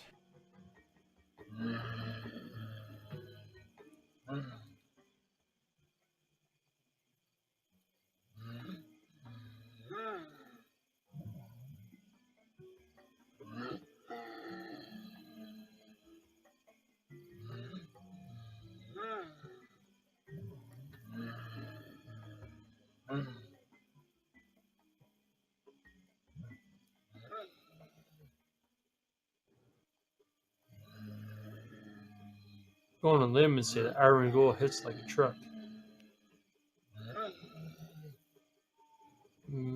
Maybe more than a truck. You're about to find out. Yup. Sure does. Twice. Oh, I rolled a 20. Whew.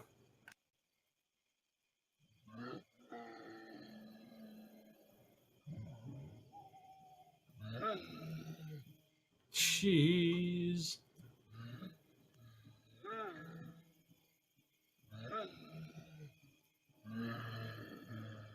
I was asleep. Whew. Yeah, the Iron Ghouls are by far the more adept and the strongest of these ghoulish beasts.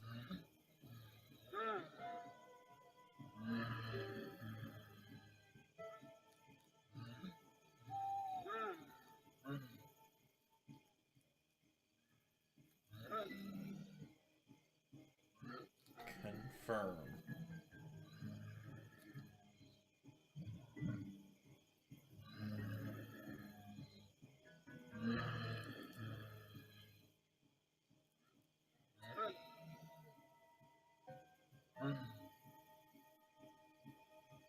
And Carr succeeds on his death save. Woo!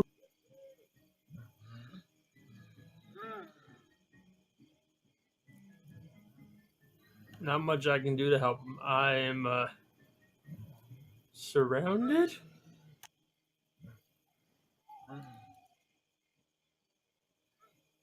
Very much so, yes. Starting to look pretty grim for you there, bud. Yeah, especially if I get crit again. Holy nuggets.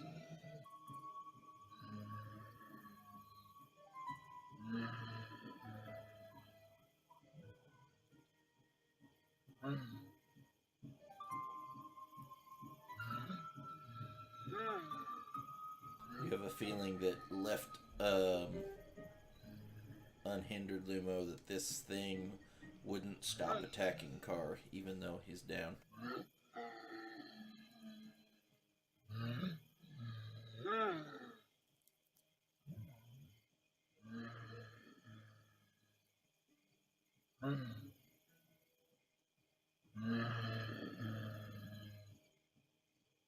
Holy That was moly. almost a 20. Oh.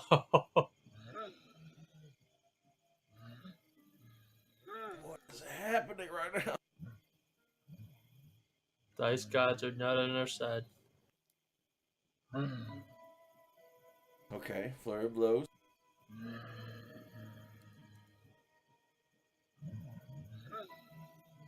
Hey! There we go.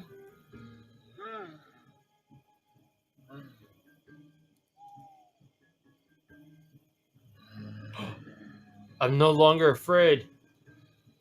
Dismortune dies. It falls over. Parts of its magic holding it together come apart. Its hip, that is its head, hits the ground with its toothy grin. A cackling sound still emanates from its deathly mask.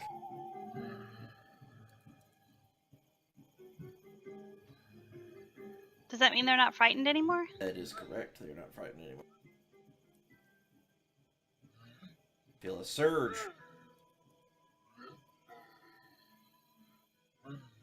Surge misses on the way.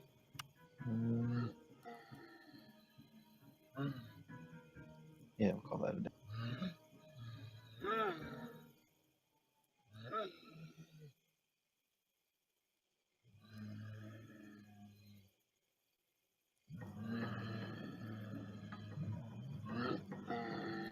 Shield. Yep, that's going to cause a domestic. Go ahead and add the effect to you.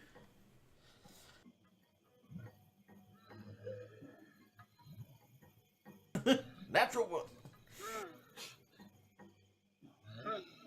It's your turn. Well, Try to just get out of there. Or you're gonna, second wind. That's not a bad idea. Oh yeah, shit. That actually adds a lot now that you're level 9. Yep.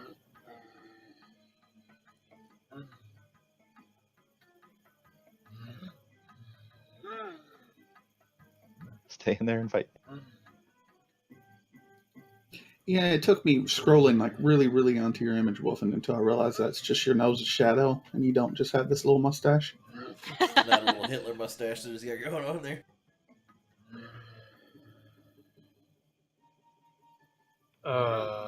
Okay. There's 3. 5 more. What is this? Potion of superior healing. You still have one of those? Nope. That's 8d4. Yep. 8d4 plus 8 probably. Yep.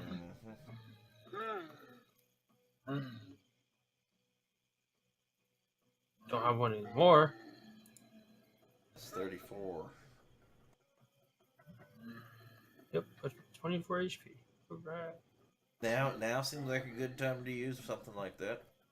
Mm-hmm. Yep. Don't have any more of them. Just delete that. Booyah. And let's see, potion action, bonus action.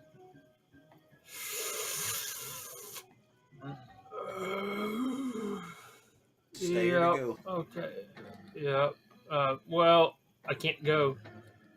There are 4 in range of you. Yeah, you could Try. physically squeeze out next to this end-capped one to your right, but you would get 4 attacks of opportunity to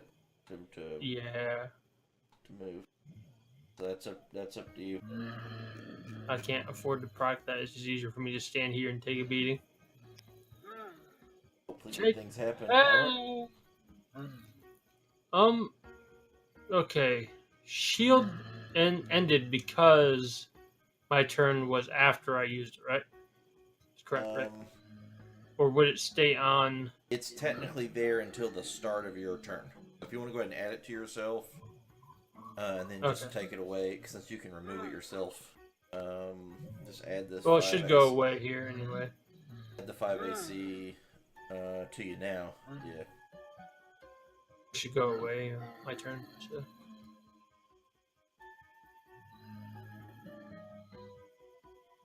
I don't know why it does that. I wonder if it does it for other effects. I should pay attention. I think it's a bug in the random re-rolling of the turns, honestly. Come on, Iron Ghoul, bring it.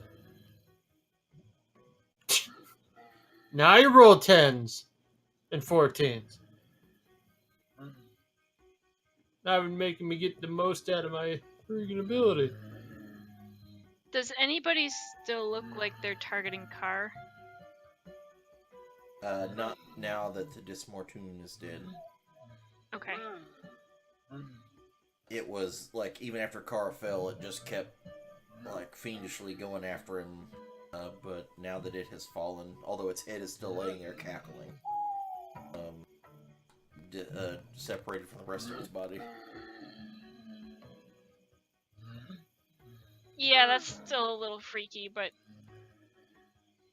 You still have some resolve. Yeah. Okay, she's gonna try and finish off this one that's right on her.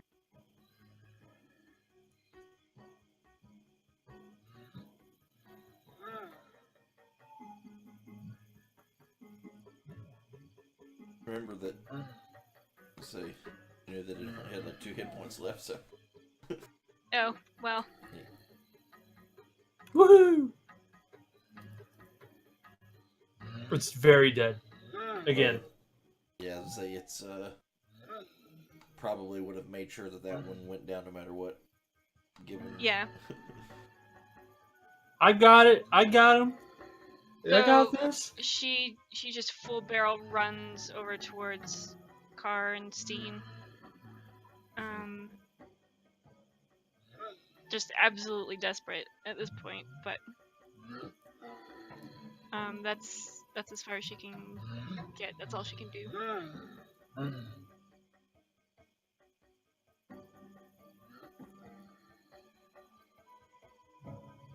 Yeah, because you have to use your bonus action to get that extra distance. Yeah. Okay.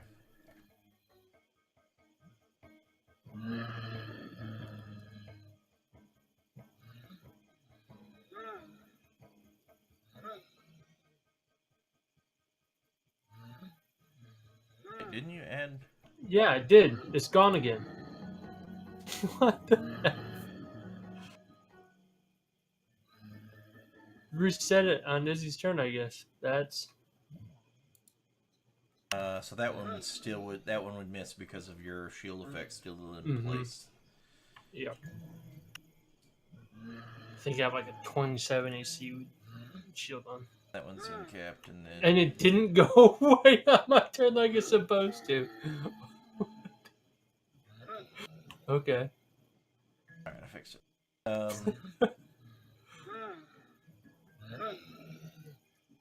I don't know why it went away on Izzy's. I understand why it goes away when the turn starts, when the new round begins, but. Yeah, just weird.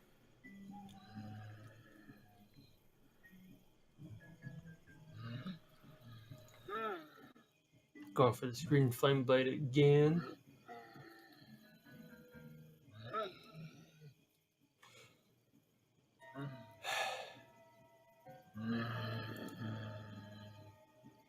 And the dice are not with you today.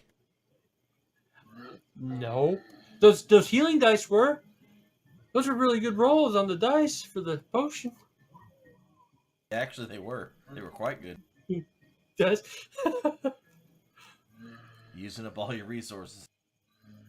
5 4s out of 8. I mean, into 3. It's not bad.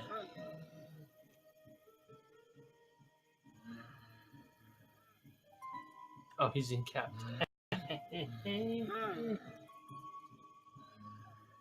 Just 1 second before I hit the next turn. Oh no! Cthulhu shows up. I don't think Cthulhu's showing up, and if he did, that would probably not be good for anybody. Anybody. Ghouls, people. The world.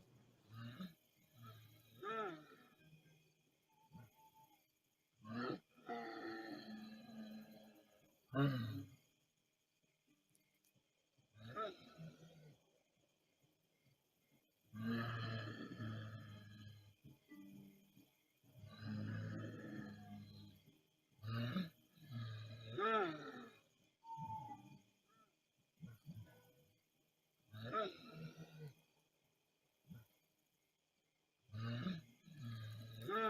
to load something real quick.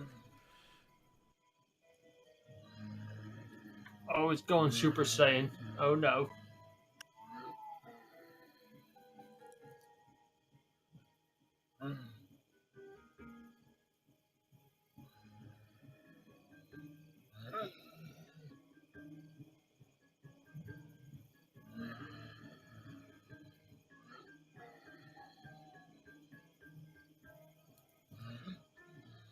I need you to roll a D100.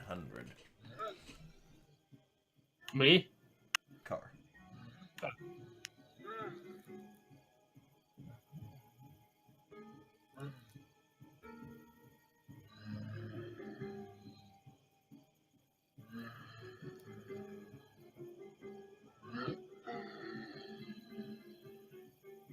Ain't no Craig and gods watching me tonight. Oh, they're watching. Here's the help. Nah, Simpsons is on.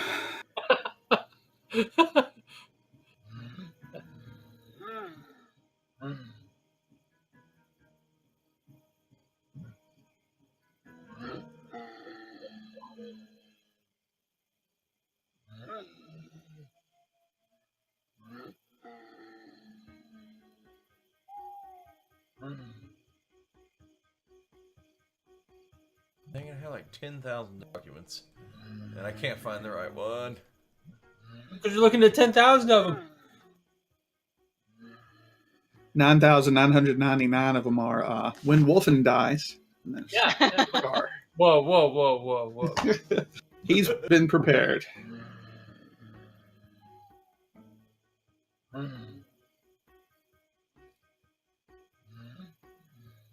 On a positive note, I take my placement exam this week. For college? Yep. Cool, man.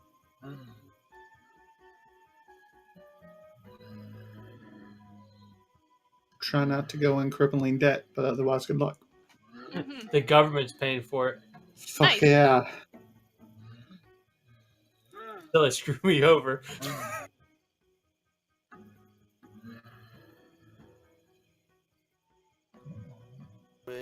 Wait. Roll a D20 car.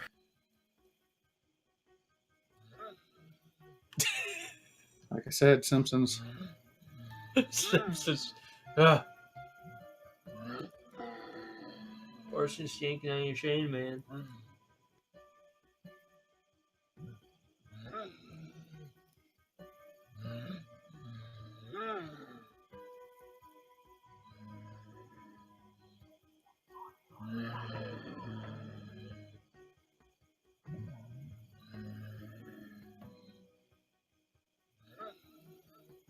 DM guy's trying to help you, but you apparently got to help yourself first.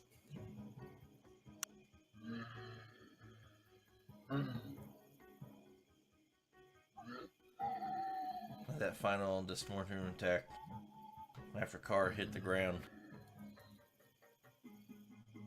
convulsed a little. His last breath fades as his movement stops. And for the first time, he looks at peace.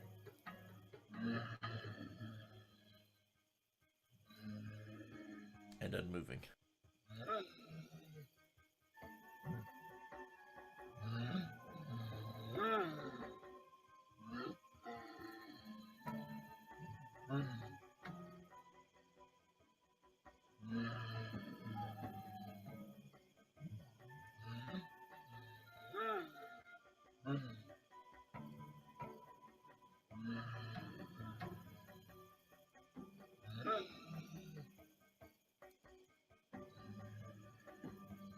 The Ghouls takes a few steps forward, moving closer to Carr and the rest of those in the group.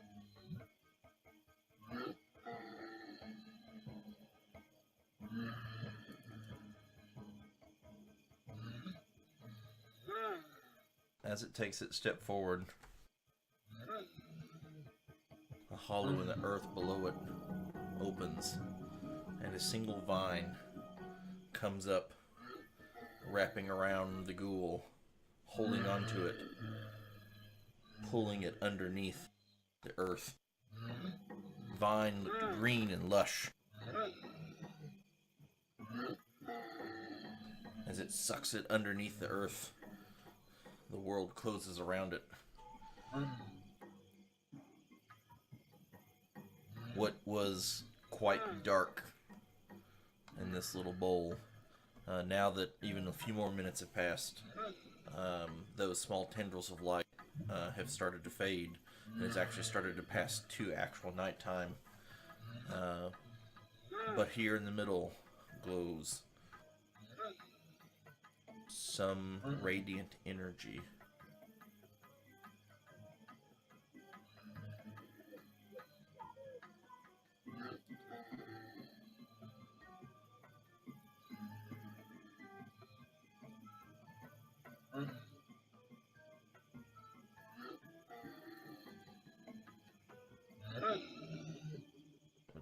Yep. No, that's right.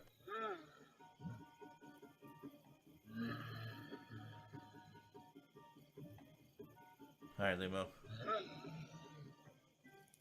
It's your turn. What do you do? Stir punchy.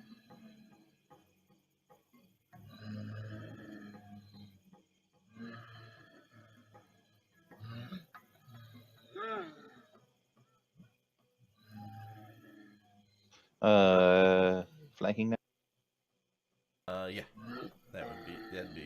That'd be considered flanking.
Alright, yeah, you pummel this Imperial Ghoul, and then it just multiple blows across its body. Like that's the last couple, as you actual punches land, you know, like actual appendages start falling off of it, start ripping from its actual body. This one still has quite a bit of flesh on it. It's not just a skeleton or anything, but the impacts actually dislodge the appendages and just rip the flesh as they just start falling off. Falls over. Dead.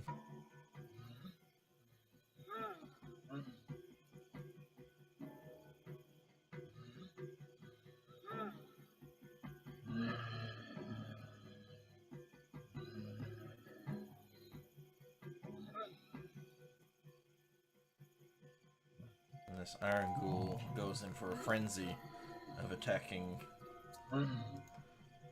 Steen.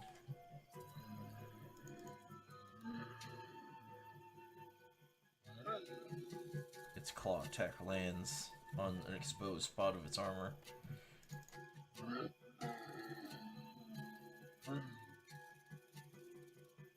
Oh no.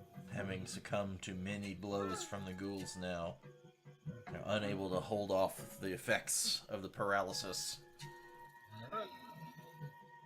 as you become paralyzed. It's Bijou's turn.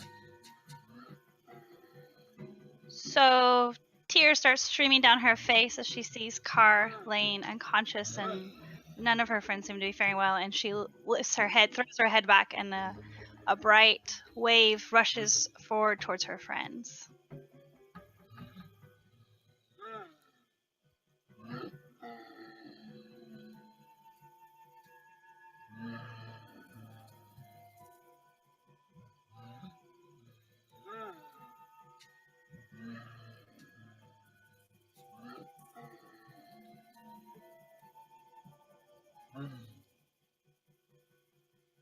You see the energy wash over all of your friends, and you can see that most of them feel invigorated as a result.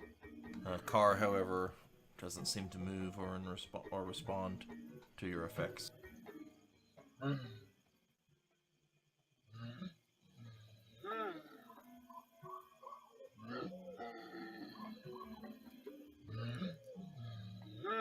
She just continues to sob and hold her incapacitated hold on the others.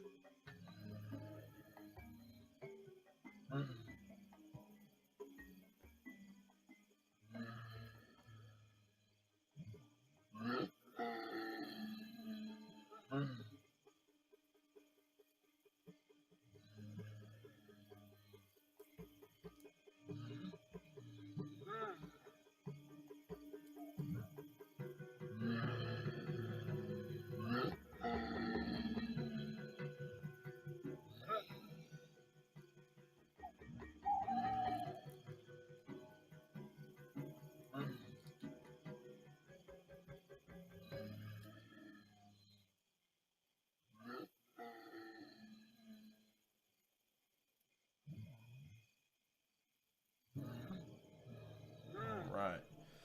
Steen standing there motionless, paralyzed, locked in place by the ghouls' paralyzing effect.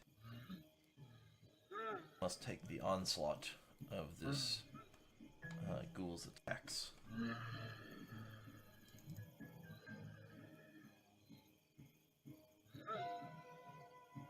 Anything that hits is a guaranteed critical.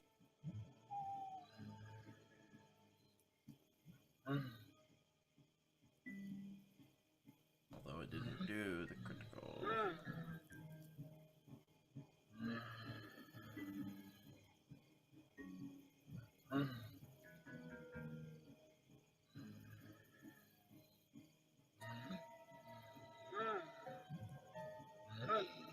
Maybe he can't crit.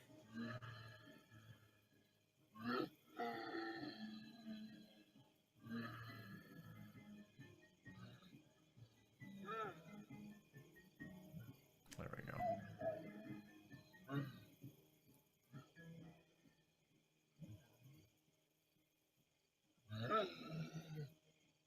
And easy.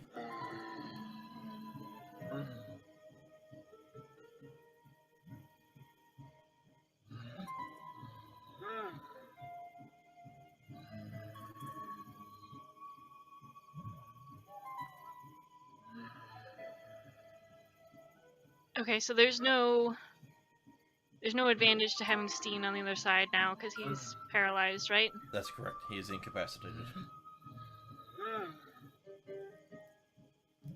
So Izzy's just almost can't see. She's just blinking through tears, taking swing at whatever's in front of her, trying to cut her way through to her friends.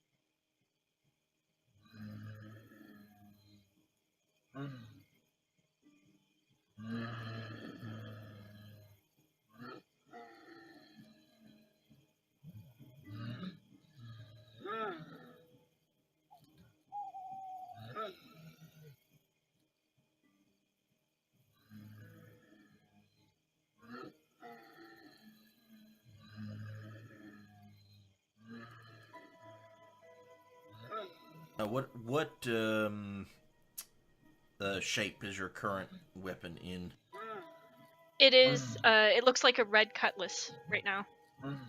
Yeah, so you take the cutlass and you jam it right into its spine, kind of lifting up on it, like severing the spine in half. And as you pull it out, the weight of its torso comes back down on it, and then you can just see it just like weird to the side as it's no longer connected in that spot, and it just kind of folds in half and crumples on the ground. I immediately followed up with my dagger returning at that skeleton that's standing over top of Carr.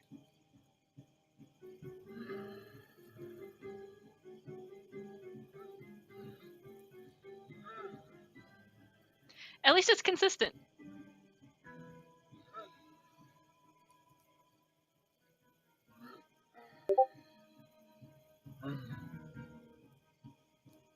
Mm-hmm. I mean, I'm consistent too.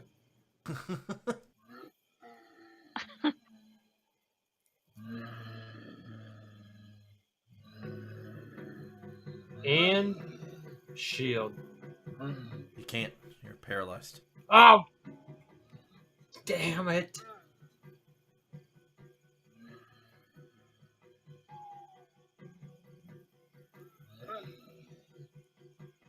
It's gonna hurt. It's not paralyzed anymore.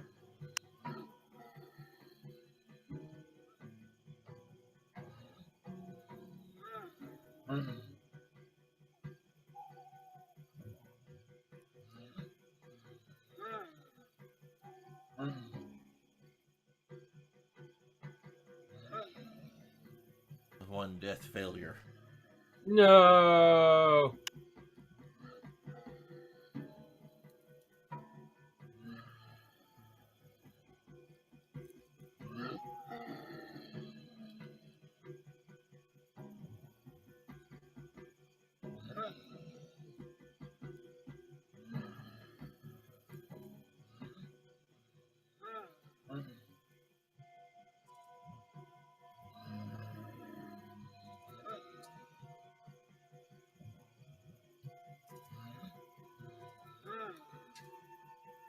I'm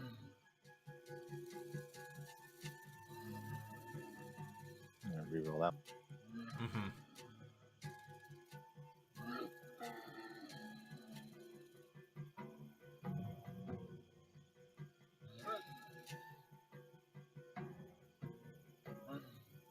Opponents begin to fall one at a time.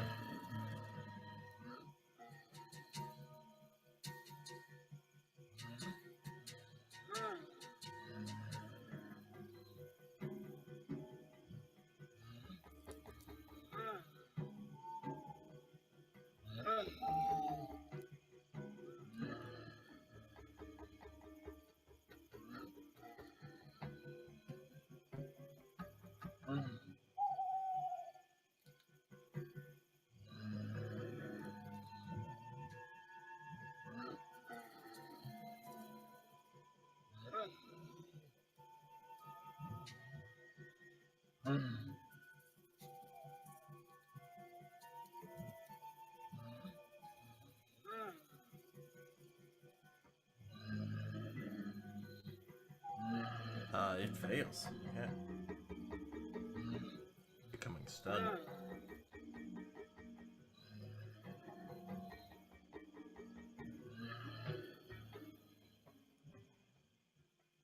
Okay. That was good.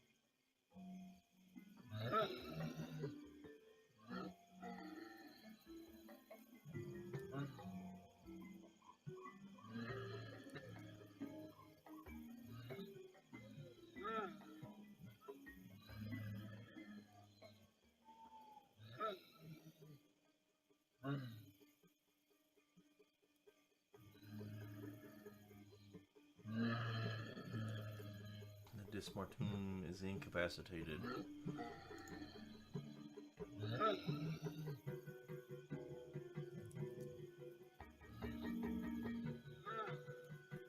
Car, you, as far as your consciousness is concerned, like, you know, everything that was around you faded to black. As that Dismortum laid into you. But as soon as you hit the ground, it felt like falling into a feather bed. And all the aches and pain, not just the pain of the wounds you've suffered, but some of those very stark pains that you've suffered over a good bit of time, have started to, like, it just kind of washes away, and you feel like you did many years ago, for at least a brief period of time. Your eyes blink open, and you see, crushed in a vine is one of the ghouls that was attacking you. That vine has grown huge, like completely surrounding it, crushing it like a giant boa constrictor. Standing just off and behind the vine, you see imagery of something familiar to you, but yet something you've never seen before. It's a picture of the Great Mother of Coda, standing there, tending the vine. And she turns to you. These things that you have gone through,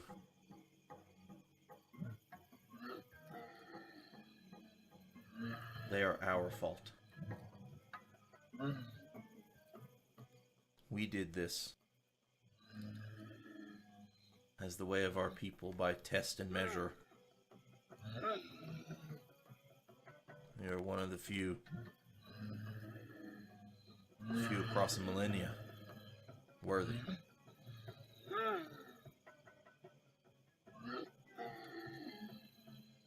Your choice is to carry on, but you can only do so if you give up these burdens you hold yourself to. Fight. Fight for your people. Fight for what you must do, or even we are gone.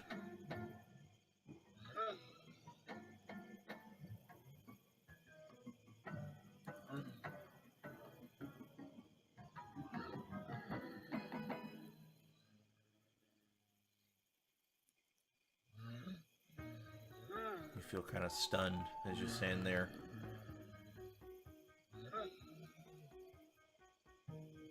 And she asks, what do you choose? Can you give up the pains of the past to carry on? Or will you be forever burdened?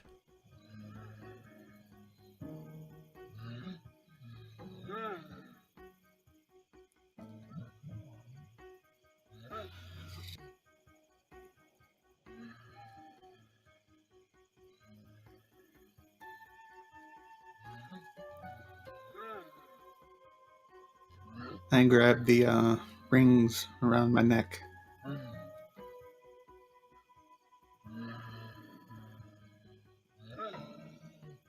Looking down.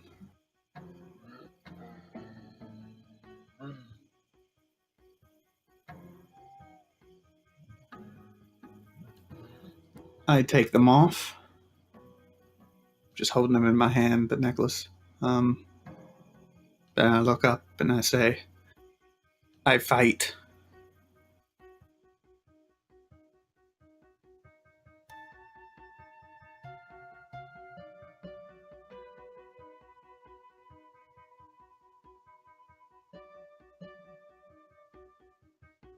And I let go of the necklace. As you do, it dissolves into dust and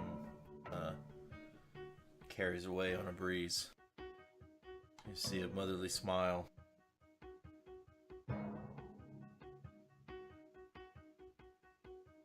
The scales of balance have been tipped, so I can lend you this aid. But I cannot come to your aid again.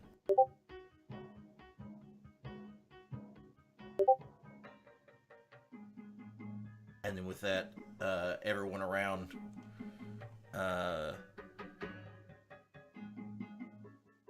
kind of standing, engaged in their battle as reality kind of comes back into focus for you, Carr, as you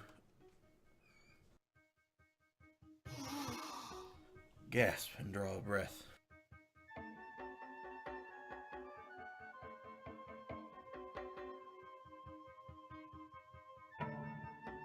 As your eyes open, you see the corpses of several of the ghouls you were in combat with around you. You are still prone on the ground, but it is your turn. I don't stand up at this moment, but I throw my right hand into the air, holding my holy symbol, and I cast Turn Undead.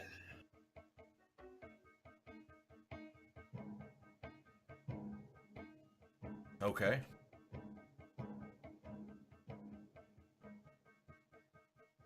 Well, I don't know what a fleeing incapacitated thing will do, but I guess we're going to find out.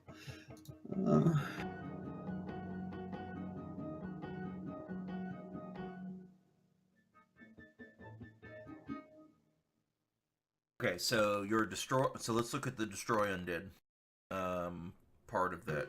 It's CR what or below? 1 or lower at my level. Yeah. 1 or lower at your level. The regular ghouls are just irradiated by this radiant energy emanating from you. For everyone else, they saw this vine grab one of the ghouls and suck it into the ground, and then like the area kind of around begin to glow, and then just a couple of heartbeats later, they see you stick your hand, like, oh, eyes pop open, gasping for breath, see your arm reach into the sky as that radiant energy that was kind of concentrated around you, like, blasts open, and around you, pulsing outward. These regular ghouls are just incinerated to dust.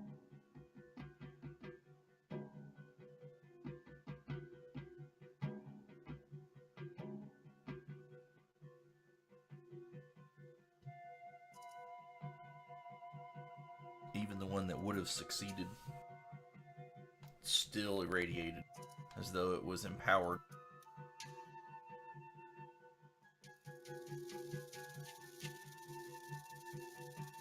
Let's see. And the only thing that did actually succeed is It's like Ghoul 30. Ghoul 30. Iron Ghoul. It's no longer targeted. It's stunned. But the others are both incapacitated and turned.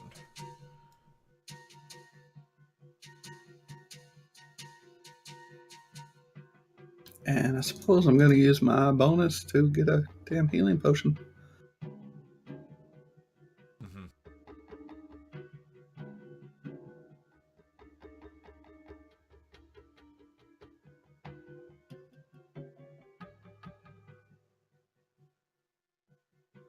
I'm going to stand up.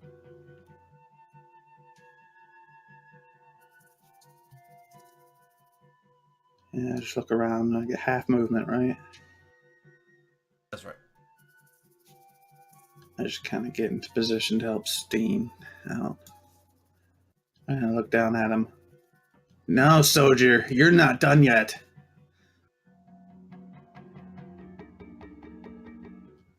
Look over at Izzy. Give a half smile. She's just tears, just all tears.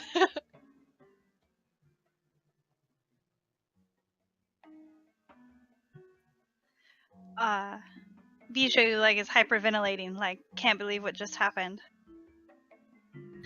She says, "You stupid desert dwellers."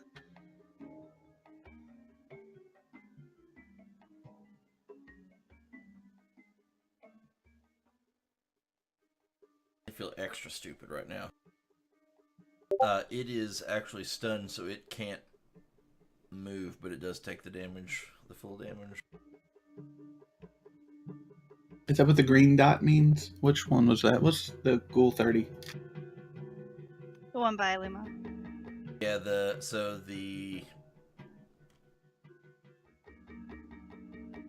hard to tell, but yeah, it's like almost, if you zoom in really far, it's almost like an X with blurry edges. That's the stun.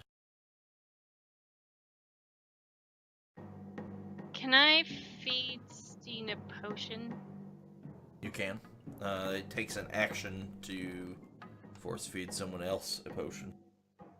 Yeah, but these other things are all stunned or incapped right now, right? So. Correct. Yes. Okay, so I will take a potion from my belt and feed it to Steen.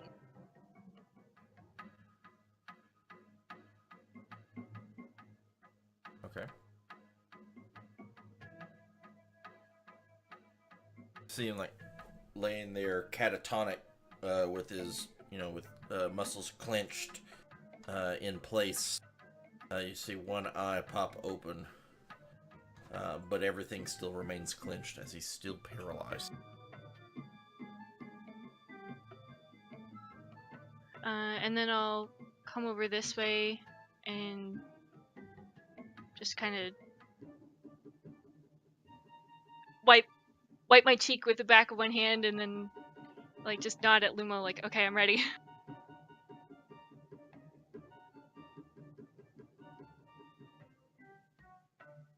Oh, now Bijou gets to go first. I know, I'm just right? gonna. It's fine. It's fine. Just call him a stupid desert dweller again. So worked up, I can't think of anything.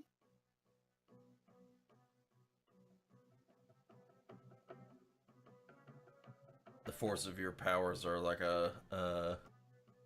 especially with charged with all the emotion, and like an inferno. Its mind is just getting obliterated.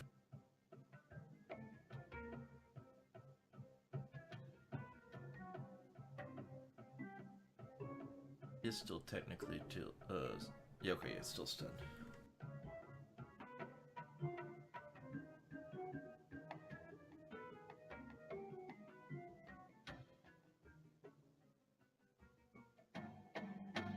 Yay!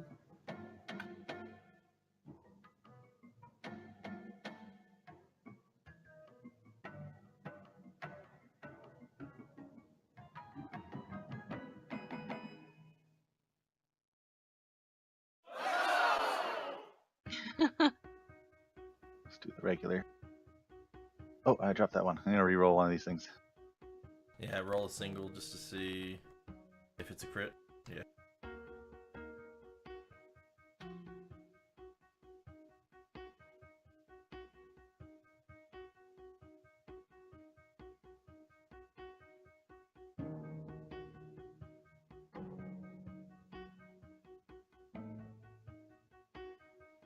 It is turned and incapacitated. I just figured he's just like going in convulsions, just standing there. What do I do? What do I I do? gotta run. I wanna run. I wanna run. I wanna run. He just poops himself. If you think diarrhea is gross, think about ghoul diarrhea. I mean, that guy's been eating nothing but like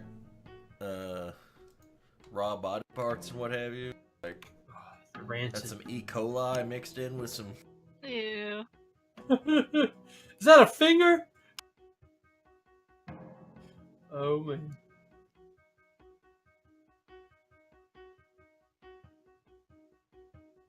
Masculine Yes. word. Heals all around.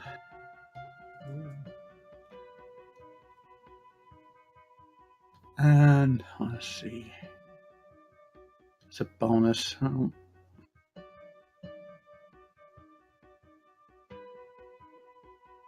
Oh, by the way, yeah, your spiritual weapon's still there. That's not a concentration, I don't think, is it? it's not. I just used my bonus though, so I'll pick it up next round. But as my action, I guess I'm going to do just a little cantrip.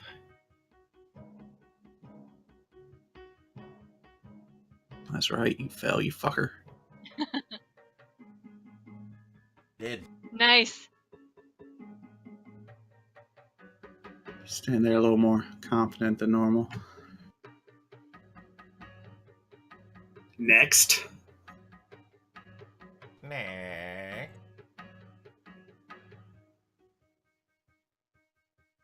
Yeah, I really cleaned house when I was dead. I was busy copying something over. Yeah, I did. Oh, you did it all, Wolfen? Good job, Hey, man. you should first timer crit on everything. Really? Wow. Yep. You're like, no, it failed miserably. He got crit on by everything. Yeah. Like Stein cast it, and then Lumo ran behind everybody in super fast Lumo speed, knocked them all down so he wouldn't feel bad. You just ran in a circle around everything. Several schoolboy pushes later, here we are. Mm-hmm. Sorry, I forgot to hit and turn.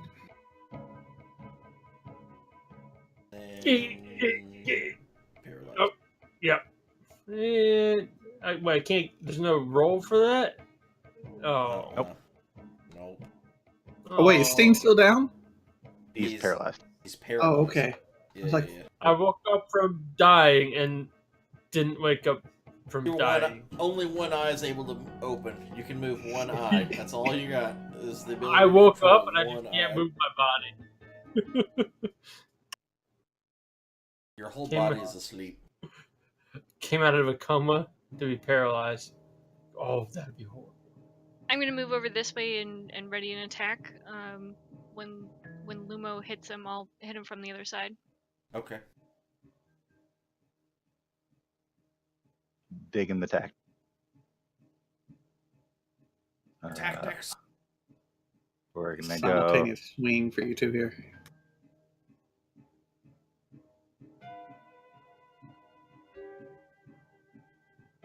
Little Max Star Punch.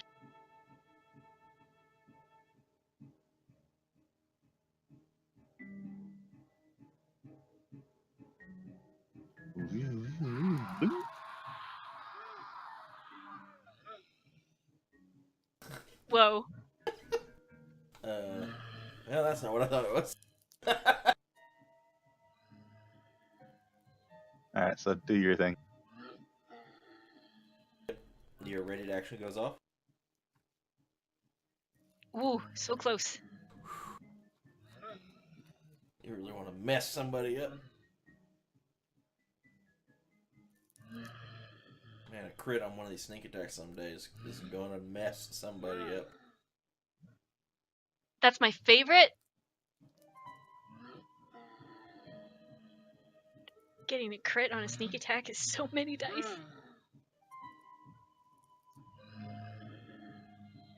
We're going to roll 12 dice.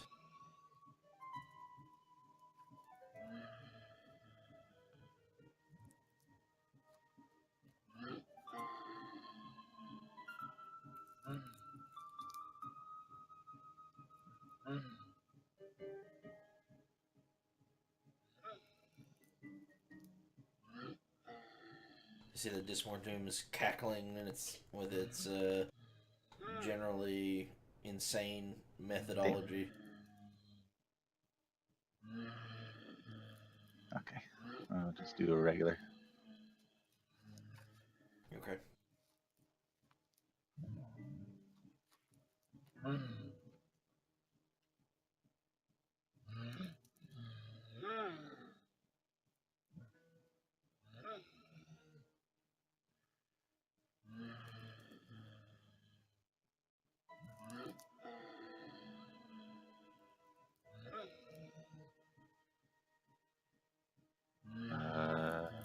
Yep.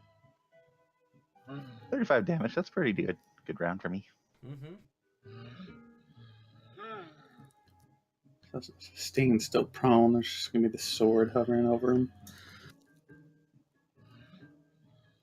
Sure, yeah. Thwack. Wouldn't.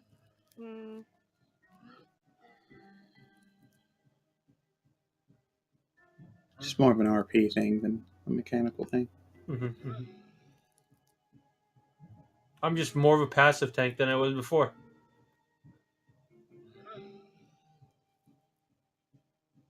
It's there to parry the blows.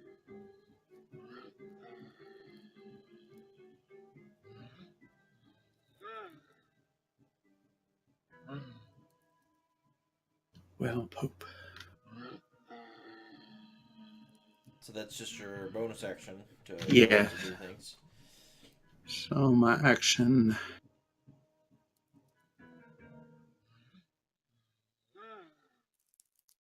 Take a little step back. I'm going to do Cascading Bolt. Okay, yeah.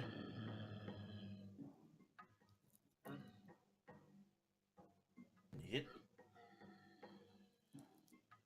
Dying. Nice. Those are some good rolls. Yeah, I think it's an all or nothing kind of thing, though. But yeah, look over at the last one. Did you roll an intelligence check?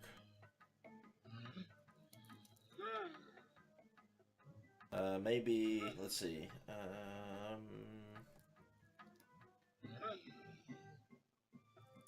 So we can use it as one of the skills. You could do medicine, or you could do religion, or even nature. Yeah, I'll let you do nature. It's up to you.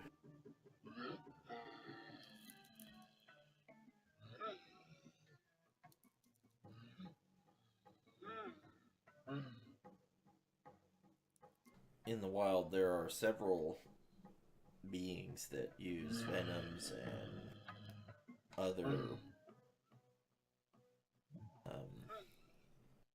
similar methodologies for attacking or defending themselves for hunting purposes.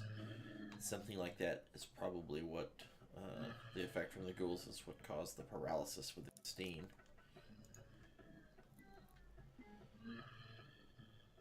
Something that can be restored magically, should it need to be.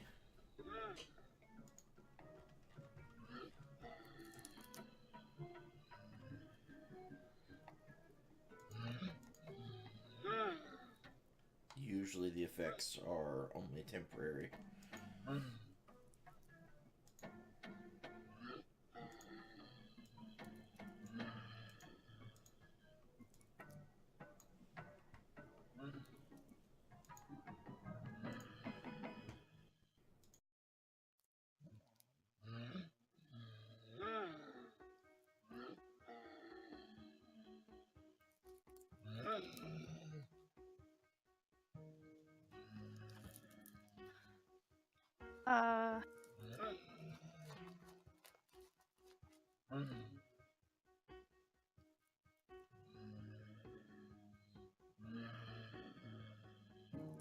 I say, you stupid desert rat.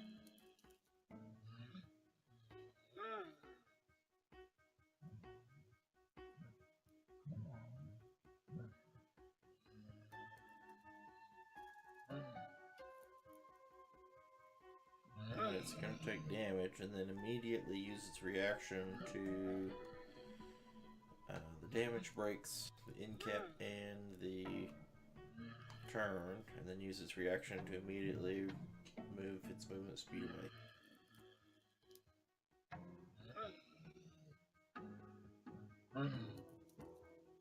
No, that's not right. That's not Dissonant Whispers. That's the other thing. That's just the damage.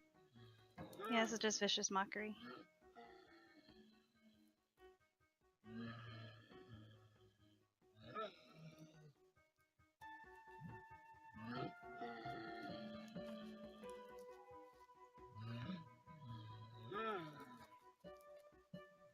Waking up, it's gonna leap for you.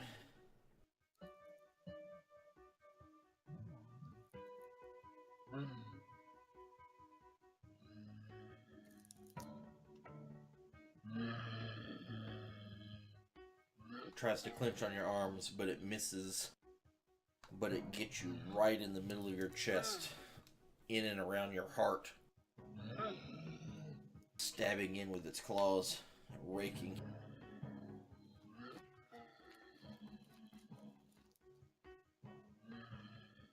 Even though a brief moment of extreme shock,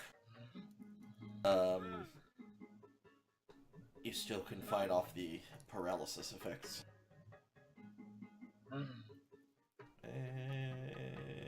Paralyzed. And he's up first. Sleeping on a jet.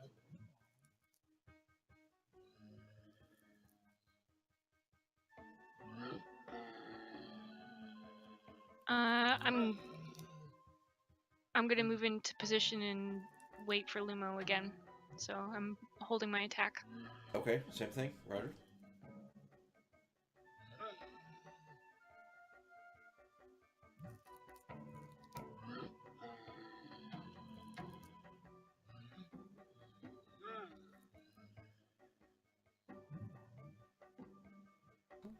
Alright, do your thing.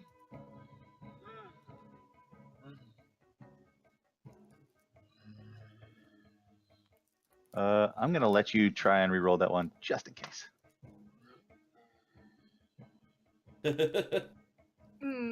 Okay, so do I just roll a regular Just roll it onto attack?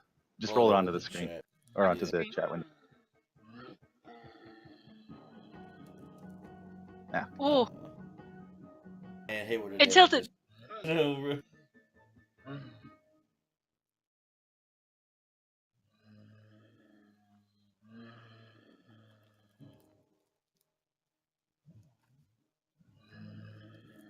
Okay, so that was 1. Okay.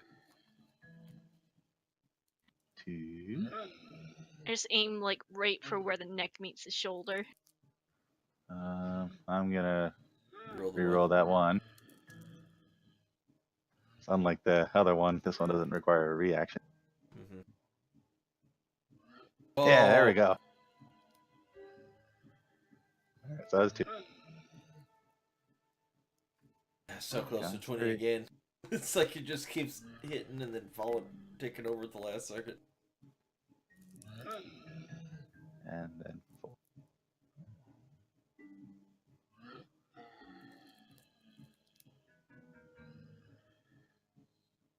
Nice.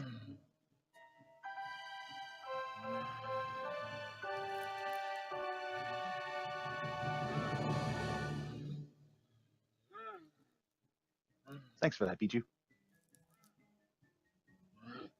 Yeah, see, that's very much what's.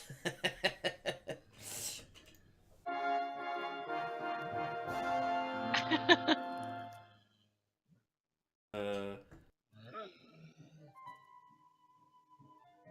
very last one falls.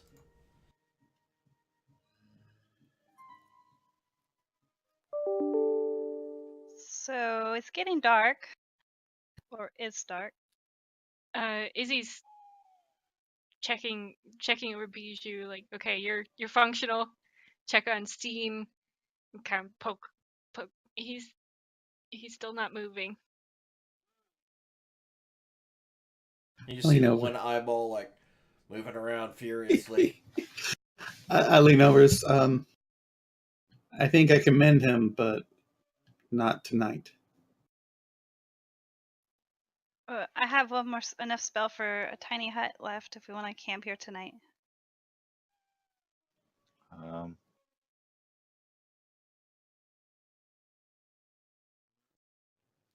mean, he'll be fine in a little bit, but we could take a small break, but I think we should get out of the open.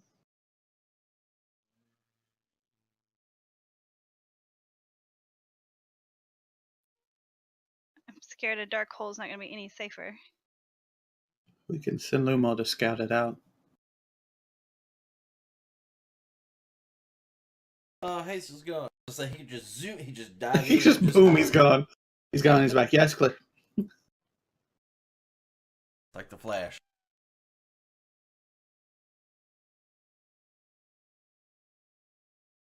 Um,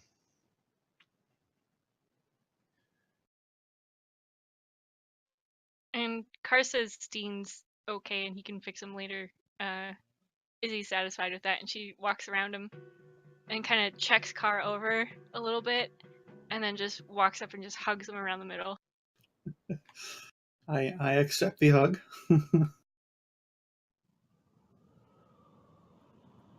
I'm gonna take a copper piece out of my bag,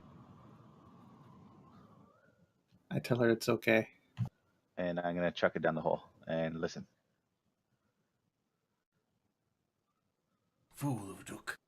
Yeah, I was thinking that.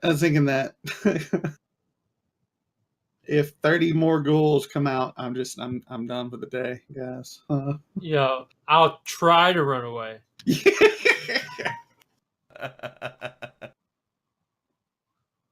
So it pings very clearly for a little bit as it ricochets back and forth off of the walls that are pretty close.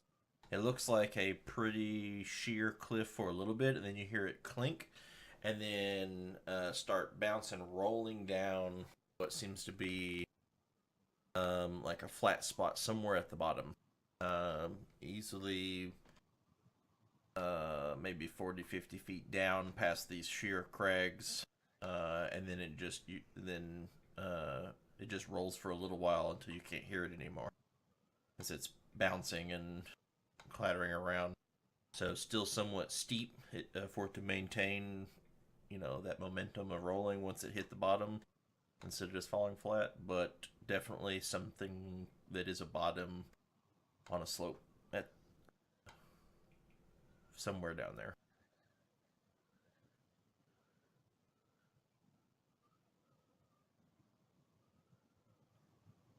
Okay.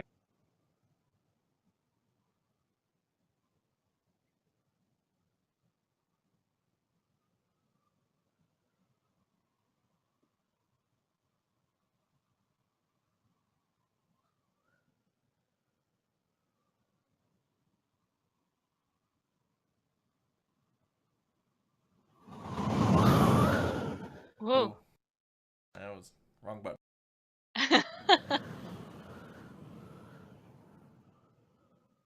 Put volume at max. That's not what we wanted.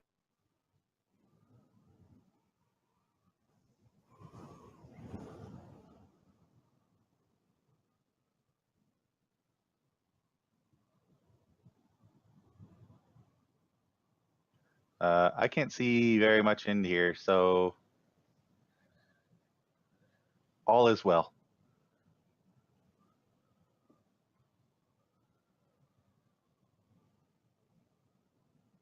You can't see? I can see you. I can't see down there. I can only see a little bit to my left. What if you shoot some of your light bolts down there? Oh. How deep is it? It's a pretty good fall. You could drop a torch. I'm I going was to just thinking about doing stay. that. No, they're near Steen. Says, okay, man, hang in there. Danger is over. Can I see any further down into it with my dark vision? Dark vision. Your dark vision is 60 feet. Yep. Yeah, so you can see that it's sheer cliffs down to the bottom, and then there's kind of like it's somewhat natural, but it seems a little bit worn path that kind of traverses what is the length of this the like crag here in itself, and then somewhere, so on the left side here where you're at seems to be like a high spot, and it goes down and down towards the other side, so even further down to where it goes, it's more than 60 feet below on the far right side of the crag. So this is the shallower end? Correct. Does it look like there's any path down or easy handholds? You see lots of claw marks all around from where the ghouls just kind of skitter up the side, as though a lot of them did so through supernatural means. It still would be a climb down, but there's enough rough, jagged rock that anyone who is skilled in climbing or who has the normal climbing type of gear would find this to be a regular kind of challenge. Okay, I tell Lumo basically what I see. And say that we can probably climb down. It'll probably be easier and safer to do so over on this end than the other. Okay.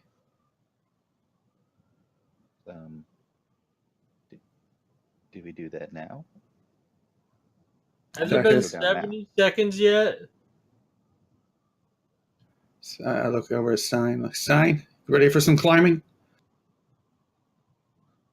I roll my eye. Good. Good. Start looking for my rope. Do I think it's narrow enough across that I could kind of like one hand on one side and one hand on the other side climb down that way?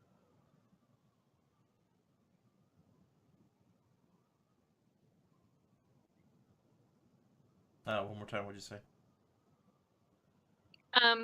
Does the crevice in this area look narrow enough that I could I think I could climb down like like with one hand on either one side? Yeah. Yeah, on this edge, yeah, definitely. It's only, 3-4 feet across, here.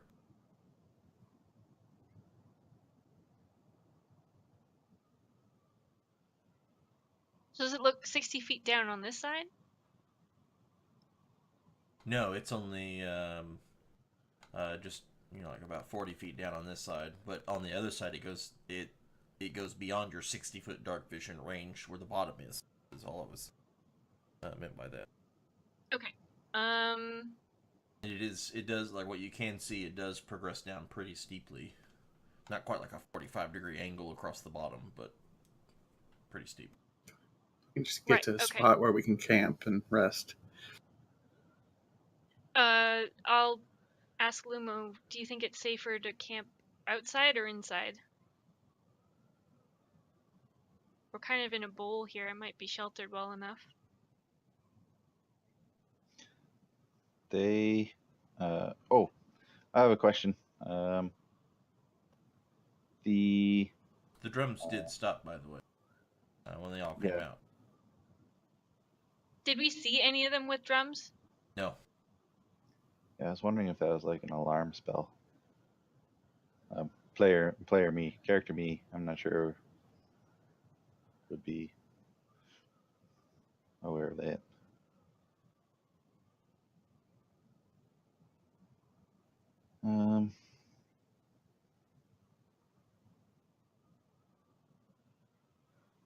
Personally, when it reaches this time of night, we search for the darkest place we can find and hide.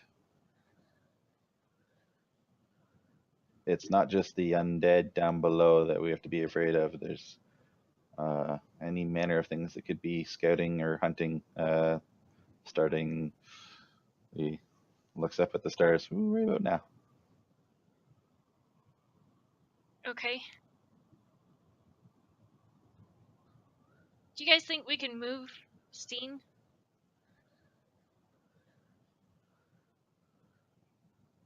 Yeah, we can do it. We're kind of talking about that right about this time, Steen. You start feeling some of your muscles relax as the paralysis effect wears off.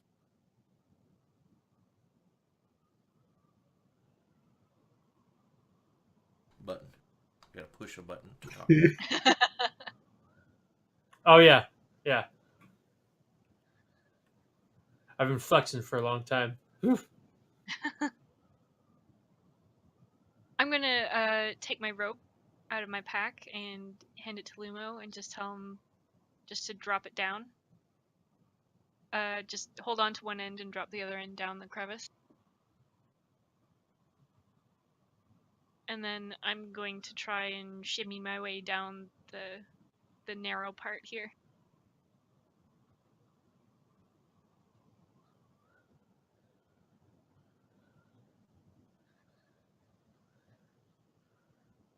Do you have any kind of climbing gear on you? I can't remember if this. I think it's only. I do not. I'm Other than the gonna rope.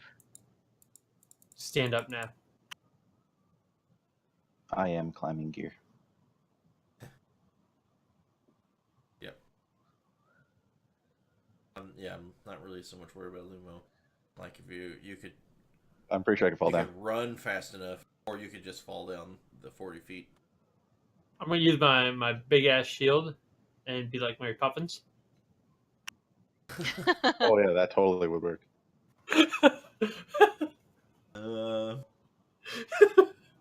Yes. You might actually have a problem with the shield actually fitting down the hole like Mary Poppins. It's only like 3 foot wide. I'll use it as a metal brake. It'll just be scraping on the walls all the way down. There you go. Waking everything up. Get that washboard base going. Yeah. I got this. I do have 50 feet of rope. Actually, apparently I have 150 feet of rope. I've never added climbing gear in here, but like to think I would have, but I don't have it on my list. From where Carr is from, it's kind of a highlands area that leads into some mountains. He would have had some practice with this. Yeah.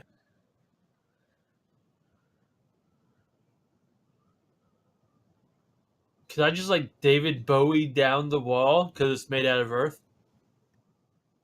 Do You- what now? David Bowie, when he walks in the labyrinth, he's just walking down the side of walls and shit. She hasn't seen the movie. Oh. Wasted. I'll put it on it. What Earth Genasi do you get? Earthwalk. I don't know.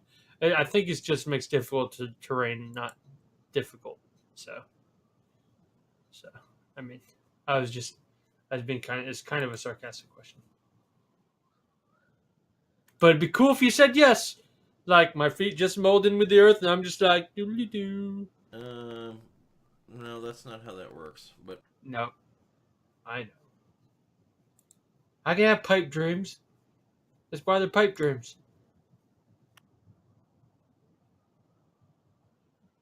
So do I see Steen kind of moving, twitching a little now? I stood up. He took the front off me. Oh, I was gonna. Okay. yeah, no, yeah, he kind of stirred around for a little bit as the paralysis wore off. I just help him set up, and if he's standing up, I just try to assist him. Is it you're gonna try to climb your way down now? Yes. Acrobatics and athletics. You're doing the funky way to go down. So your acrobatics going back and forth to make it easier, an easier DC for your athletics. Yeah, you make it down, no problem. It's just like climbing ropes on a ship. Mm-hmm. Hey, Steen, let's get over here. Okay. I'm gonna hold on. Is there anywhere for me? Hold on, let me do this. I guess I'm gonna perception. kind of just lower myself down, and then as soon as my feet start dangling, I'm just gonna let go. And So, drop. Mhm. is there anywhere I can tie a rope off onto? There's not really like any jutting pieces or anything to tie a rope to, as far as that goes. So Just put a iron ghoul in between the wedge and dangle a rope from him. Now, I was gonna grab a couple corpses and just wrap a rope around them. They should weigh more than me.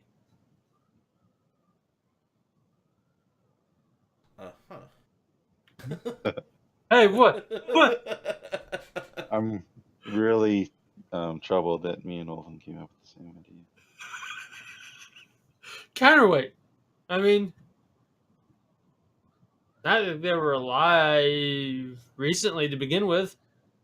How much does your slow fall reduce fall damage by? 45. A lot. By 45. Is this 5 times monk level? Yep. Yeah. I don't. No, yeah, that's way beyond max of. So yeah, you just. Steen had a longer rope, right? spend- Yeah, I've got 150 feet of rope. I can probably lower Bijou down pretty simply, I think. Mhm. Yeah. I think any of good.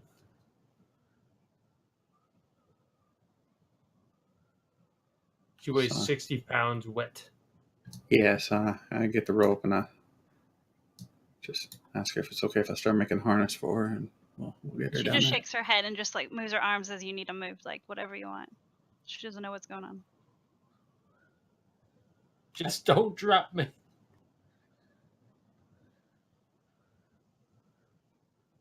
I guess I'm gonna roll a survival check here, see how well I can tie rope around bodies.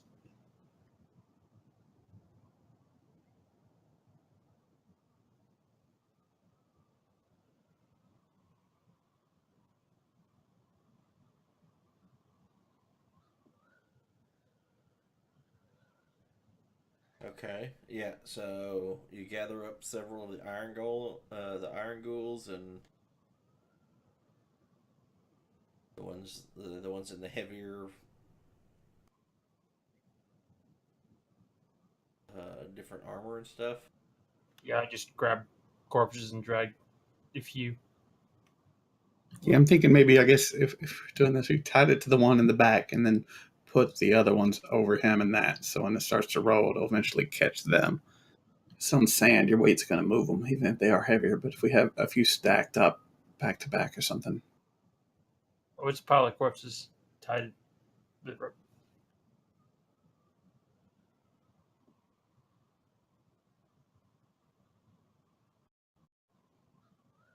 I'm no paladin. I'm not against using corpses to aid my way. I don't think your paladin will be against it either. Probably not. A grave robber. So you kind of get to the edge with this pile of corpses that you're tied off your rope to. Just make a wisdom check. Just a wisdom check. Wisdom check. I was kind of helping them. Tall order today, man. I mean, it provides significant resistance. Steen is heavy and in full plate. So What are you trying to say, man? There's just some very good that's not even the pile you've amassed will not stand still. It's just how far will it slide, and will it plug the hole and not be able to come down on top of him? Yeah. It's a chance. I'm still climbing. Both of you think that the plan seems reasonable.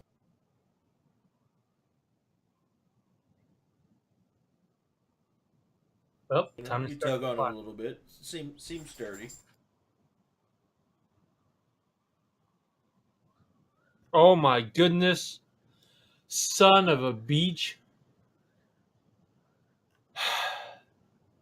Today is not Steen's day. So you tug on it. It seems sturdy. You kind of come over the edge, and you kind of pull back on it. This slides a little bit, right? And then you start actually putting then you kind of go over to the side and you put weight on it as you're using it to kind of lower yourself. And as you start to lower yourself, you feel the rope moving rather quickly, and you're moving with it as the entire pile of corpses is sliding across and now falling down into the chasm. Wait. I cast Gust of Wind Okay. on me towards the corpses.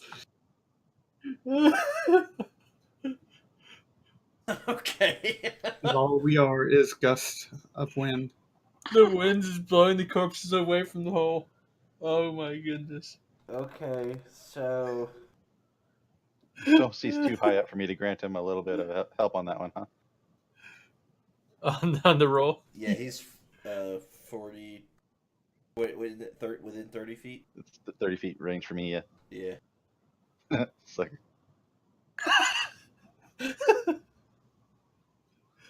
Yeah. Just If I along see- for the If ride. I see these things fall, I'm gonna put a hand on Lumo and pull us both back out of the way. See I him mean, all I testing can his see is weight, silhouettes. and then he kind of bounces on his weight right there at the edge. He's like, okay, and then he just jumps on down and starts, climbing down the rope. And then the rope just is going faster than he is as he's going downward. And then all that stuff. So Gust of Wind. Let's see, can we stop it from going over and Three Stooges style beating the crap out of him? If you die from fall damage / corpse piling on you, I'm going to laugh a lot. He's going to give you the same vision, except this time Coda just came in laughing. What the fuck did you just do? You are not the one. Your brain is still paralyzed, man. I'm still feeling the effects. All right. Yeah, direction you choose. Yeah, because you were right there over the edge. You tested it with him.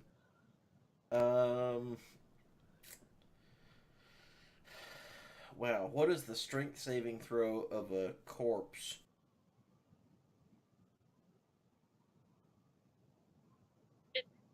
Doesn't. Yeah. 1?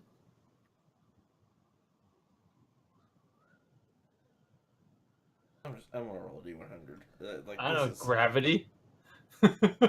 This is just bananas. Should have just let me walk on the wall. I mean, it probably would have amounted to more or less the same thing. I probably would have just been too tall to walk down the wall anyway. All right. Roll now another athletics check to see if you can hold onto the rope as it is yanked by the stop. The corpse's thing stops sliding with the gust of wind blowing at it like a massive riverboat, like a swamp boat. I think to top this off, everybody on the ground should do their geysers up in the air, so we can just have them meet in the middle. I can hold on. All right. All right, so you held on, and it's kind of holding things rather steady. You can see that the pile of corpses is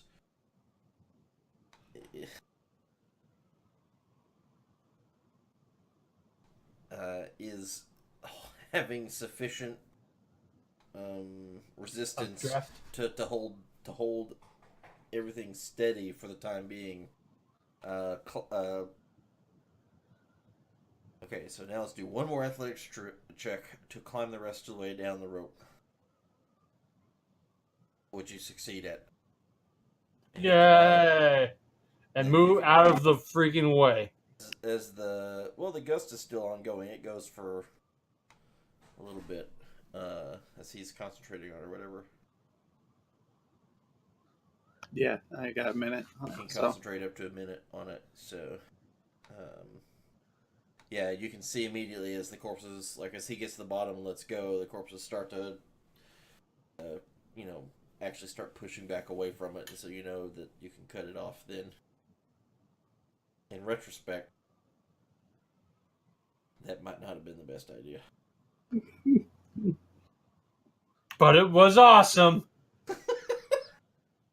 Have I already lowered Bijou? Has this happened yet? I thought you lowered No. Bijou before I tried to be stupid. No, we hadn't actually lowered her yet. We said that we could. Do you want me to roll anything, or? Let's go ahead and do just a single. Yeah, are we gonna tie up a harness kind of thing, just like a loop? Like a Yeah, I kind of loop, or try to give her a pretty decent little harness, just from what I've learned from sailing, and knots and stuff, and then Give just me- wrapping them. Give you what? let's just do survival with advantage because you're skilled with ropes. Yeah, you rig up a little harness, and then strength-wise lower her down. That's just super easy. So I won't make you roll that. And then you're the last one. How are you getting down? You like that corpse idea? You gonna go with that one? No, I'm gonna. I don't think. I mean, you're lighter than me, right? Assuming I got a little bit of wind left, I'm just gonna look for a good place to climb down, normal like, maybe close to the rope in case I slipped. I could just, as a backup, a very bad backup, try to grab the rope. But I'm just gonna try to look for what looks like a good place to climb down, and if there's any rocks where I could attach my rope around as I'm going down, I'll do that. But Okay. Give me athletics check.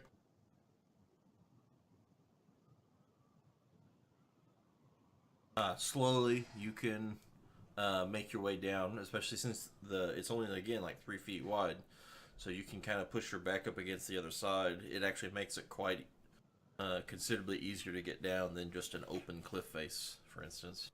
okay, cool. I should have tried to make that judgment. Oh well.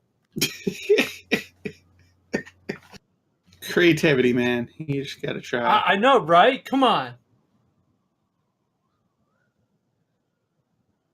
I mean, Be nice. I got one hell of a laugh out of it. So there's that, right? I mean, I don't know how creative it is just because two of us had the same bad idea. I would have lowered. You jumped.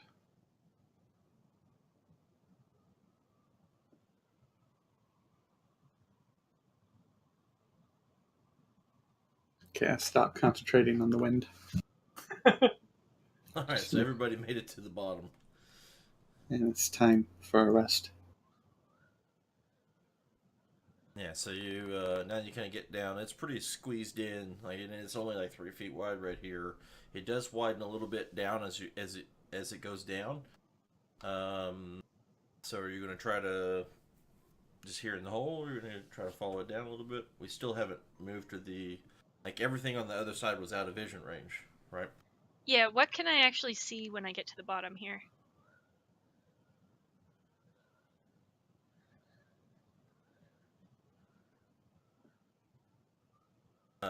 It slopes downward, maybe 30, 40 degrees down. It's pretty steep. There's little bits of rock here and there, so it's not like a smooth, flat path. It does weave around a little, but as that weaving widens as it goes down, and I mean the darkness of the down here is pretty intense. But there's nothing like on the other side. It's just a solid wall, like behind us. From the behind, yes, solid wall. It just kind Okay. of comes to a point right there at the edge. Okay, I'll offer to scout ahead a little bit just to make sure that there's not like an army of undead waiting just beyond that 60-foot line. Mm-hmm. Before she goes, I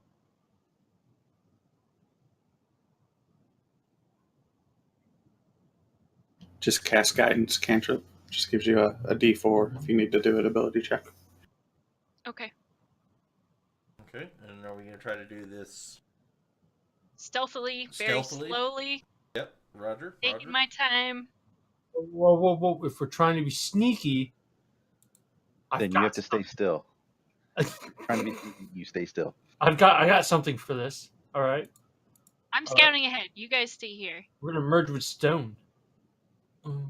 Yeah, he can basically cast Pass Without a Trace if he's in stone. Yeah. Okay. So.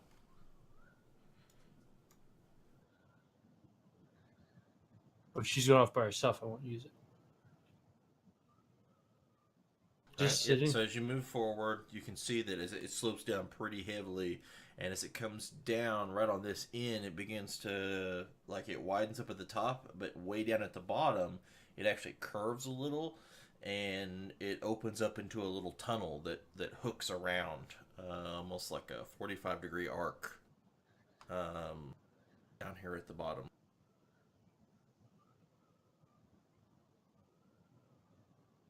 Okay. I'm gonna stick close to the wall and just kind of peek around.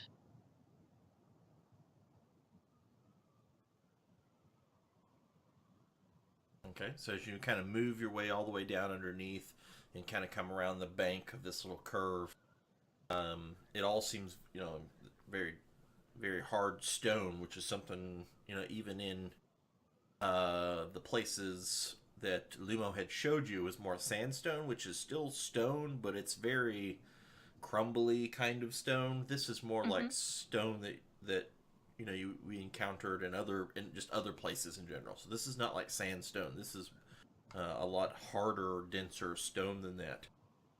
That's not so crumbly like some of those others. And as it's still dry, and as you kind of come down, it's very worn out, and you can see as you come around, you can see several different places where tunnels very similar to this. It looks kind of natural, like maybe where water would come in and stream through and wall it out back when there was water. But they all kind of network together into a much larger tunnel You can, as you kind of make your way, how far forward are you willing to go? I guess.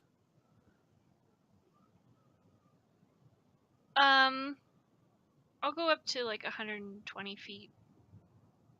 Okay, so as you banks around something like this,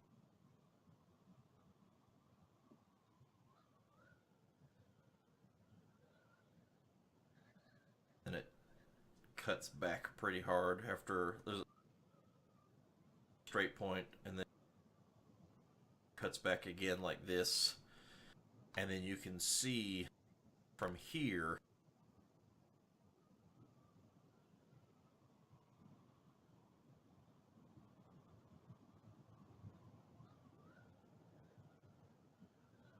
it widens up into a massive slough, where many of your tunnel kind of empties here. All these are permanent arrows.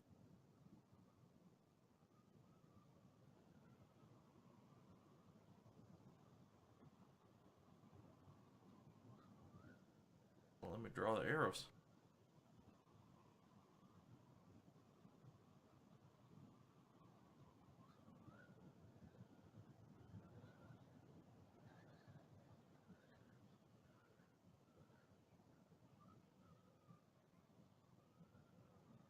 You can see a couple more.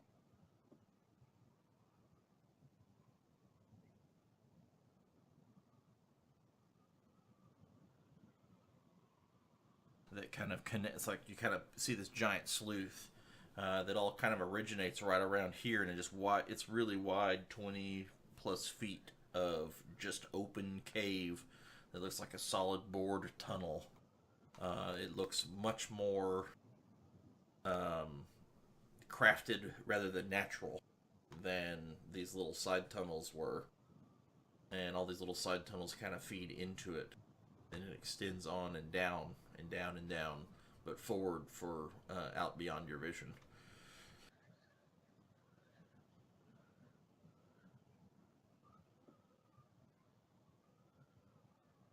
So Right. all the side tunnels look like they were naturally made, but the main one through the middle there looks like it was hewn out, or is it like stacked brick, or? Yeah, like it was bored, like a it almost like a giant drill bit. Okay. And right here at the bottom,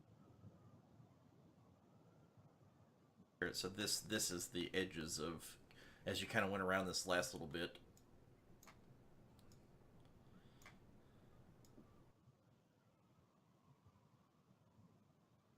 It really broadens open into this slough right here at the top, and it's definitely down, but it's not nearly as steep down as all of this little bit you've gone. Now it's only maybe 10-15 degrees down, but slowly down, carved out, bored out, all just way beyond your vision.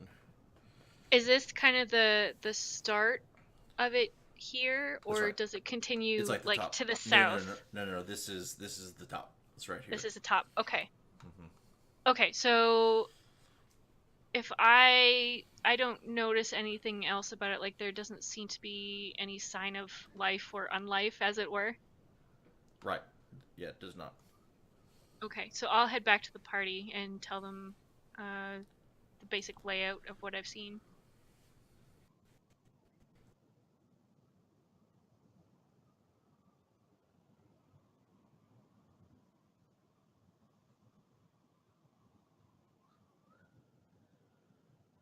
Yeah, you could see the where it was definitely was bored out, and it looks you can't really see too much as far as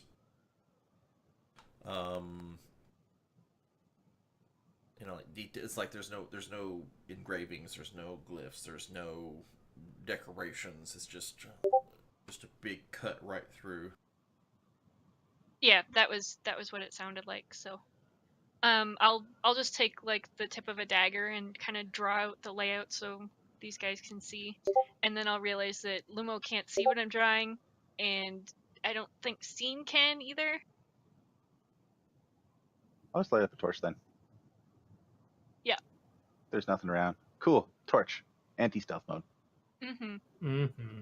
Yeah, we should be fine as long as we're quiet. Like, I'm sure any noise we make will echo down through the cave, most likely. So we'll keep it quiet. But I don't think light will give us away necessarily.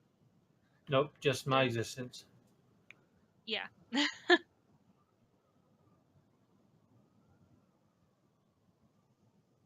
So, I think we should be okay to camp here as long as we keep a lookout.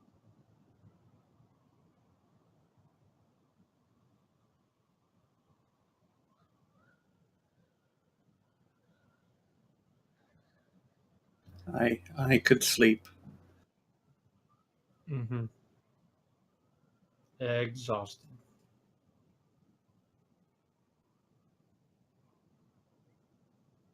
Lumo, what are your thoughts? Do you think did your people dig that out?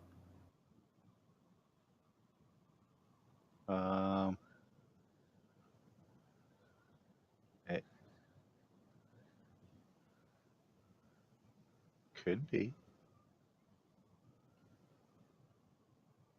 It really opened up. Like, it was pretty big. It was probably like 25 feet across.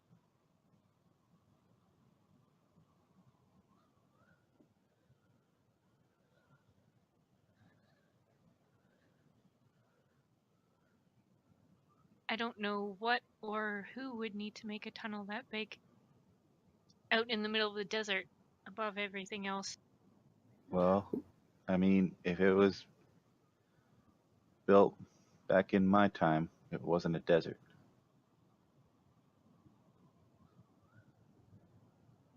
I suppose that's true.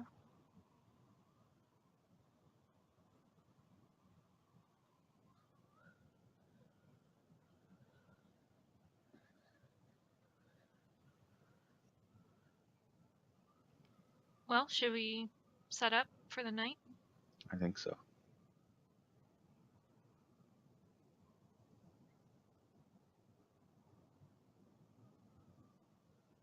Can you still cast your hut, Bijou? Mm-hmm. I go to a place big enough and gather everybody around and cast a hut. Everybody inside. So it'd be really difficult to do so any sooner than right there where it widens, where the sleuth starts. Have you shared that map with us? It's the map. same. Yeah, it's the same map. You just need to scroll north a little bit. Or scroll out. Or zoom out, rather.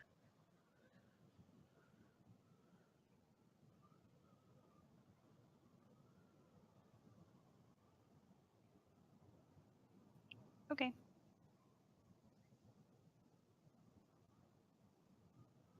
So somewhere in here is the earliest that you could actually probably make one that would fit everybody.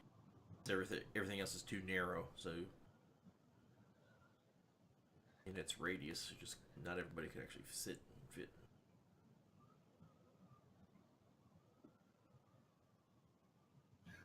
I'll take first watch. Take last watch again. I'll go in the middle somewhere. Just that picture I posted during my first watch. I mean, still maybe some of you awake, but I get a piece of just kind of string, a little bit of rope or whatever, and fashion a necklace with that on it. That is kind of it's my holy symbol. One of them anyway. It's a crescent moon kind of made out of ocean waves. That's what it's supposed to represent anyway. Mm-hmm. And that's, yeah, I just put that around my neck.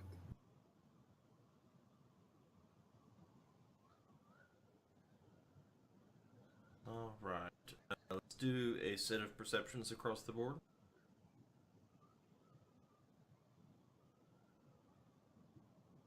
Is this for the watches? Mm-hmm. Am I taking a watch? Yep. Hell yeah. I had a good roll today. If there's bats in here making out, we're gonna know it. Mm-hmm. I'm not on the watch list. Yeah, so you, throughout your watches here in the hut, you stay relatively unmolested. But you do hear, as you kind of keep things out, far down the sleuth, scratches, some groans, some other noises indicating that there are things still here, none of which are traversing up to this part of the sleuth anymore.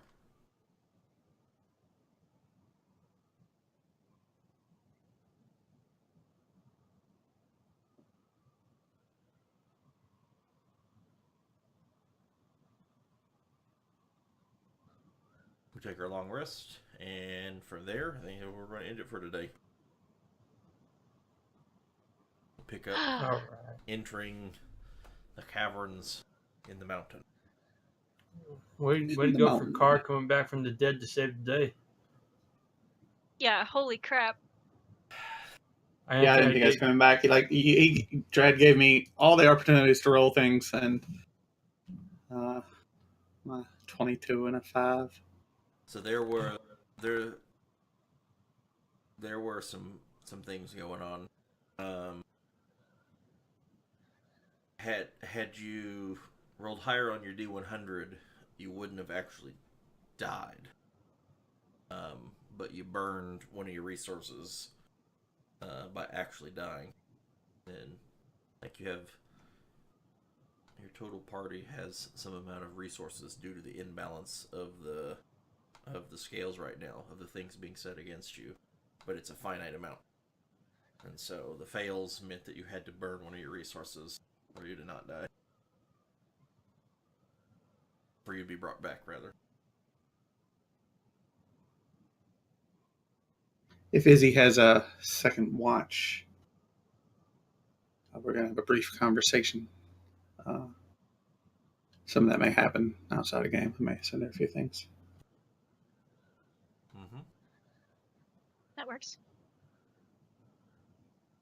And I'll send it to you as well, Drad. Yep. And then we'll call it there. We'll do it again next week, and then pirate game. Pirates. I probably won't be here next weekend for the pirate game. Bad Panda. Always miss our pirate games. And we I met my new know. character. When are you going? Are you going to be gone next weekend or the weekend after? I think this weekend coming up. Okay, then you'll miss After the mine. regular game. Okay. And the pirate game will be the weekend after that. So it'll be 2 Okay, weeks I'll from be here for today that is one. mine. 2 weeks from today is pirates. I'll let Josh know about the pirate game. Okay. I Yeah. likely won't take part in the pirate game because that's the day before my exam. So focuses and such. Mm-hmm. I'm still using my lizard man, so Okay. Sounds good. yeah. Mom says she wants me to come visit, and they're gonna pay me to come visit. So, good old bribery works. Grovel's still off ruling the world and wherever he goes. He was being punished last time for lying to the captain. Oh, yeah. Oh. Funny. He just made the list.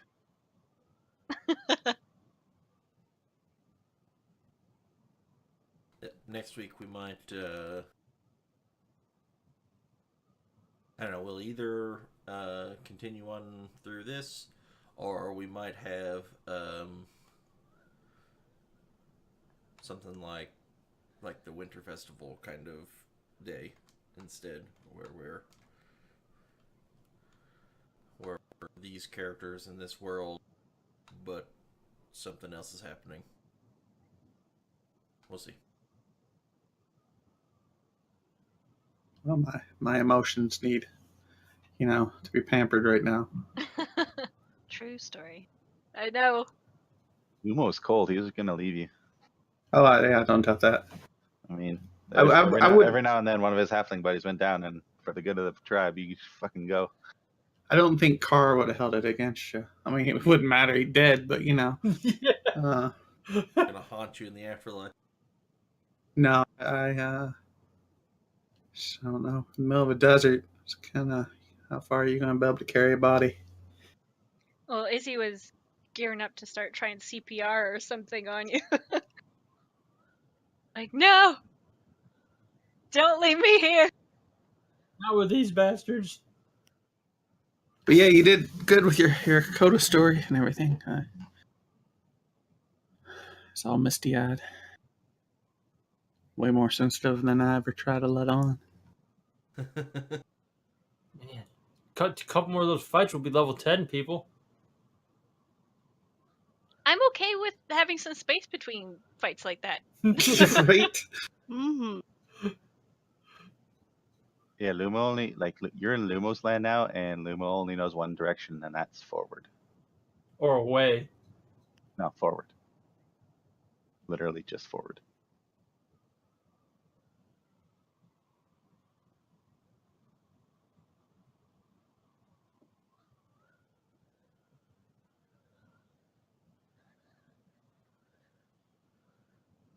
People who rest on their laurels in this land die. So move forward.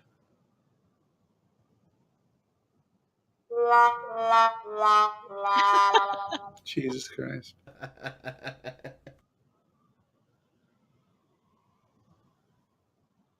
I don't know what you were playing at first, but I had muted. It was like, it was an 8-second loop, and I just know every 8 seconds I heard a, ooh. I was like, I can't just keep hearing, ooh. I don't know what that was. It's As ghouls. the zombies. Yeah. Yeah, but that one zombie was like taking a shit or something. I don't know. They're ham base and clan base.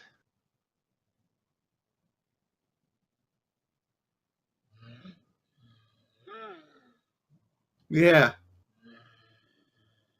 I mean, everything else is really muted, and then it just comes back.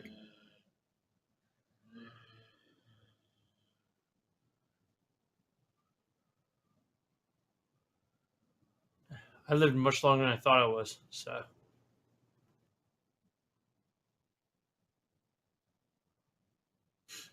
Good old shield spell. Lumo had a good start to the fight, and he had a good end to the fight. In the middle, he pretty much just occupied one zombie for a little while. That was a crazy fight, man. Yeah, should That was like a whole army. I was like, It was actually like a whole army. turn undead was my next move. I was like, I cast that and be okay. Then I guess if they're. I was curious when you're going to bust that out. I'm like, why isn't he turning undead? Okay, this time he'll turn undead. Okay, But we had half the things like incapacitated, and and then you drew a big giant beacon to yourself. And the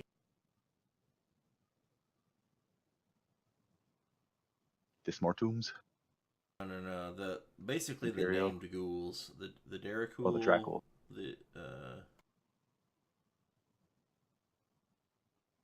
And the Imperial and the Iron all have turning resistance.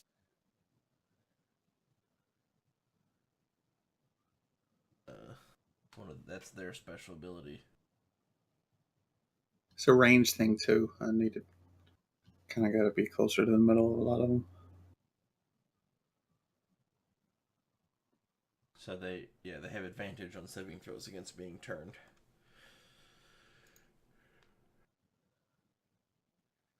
But they're actually smart. They actually have 14 intelligence for the Iron Ghouls. Yeah, next time I cast my animal friends, I'm going to be like, "Good job, Stein, bringing out the animals," so they'll think he did it. Oh, yeah. It was the big giant lightning strike to the ground that they seemed to all be like, "Oh, you." That was so badass, though. Yeah, it was. I didn't even know that was a thing. As an AoE taunt. Yeah, that's what I was going to do when she first incapacitated them. I was like, oh, everybody's close to me. I can't do this now. Yeah, they kept rolling poorly on their checks at the end there, though, to see to free their incapped people to try to attack Bijou.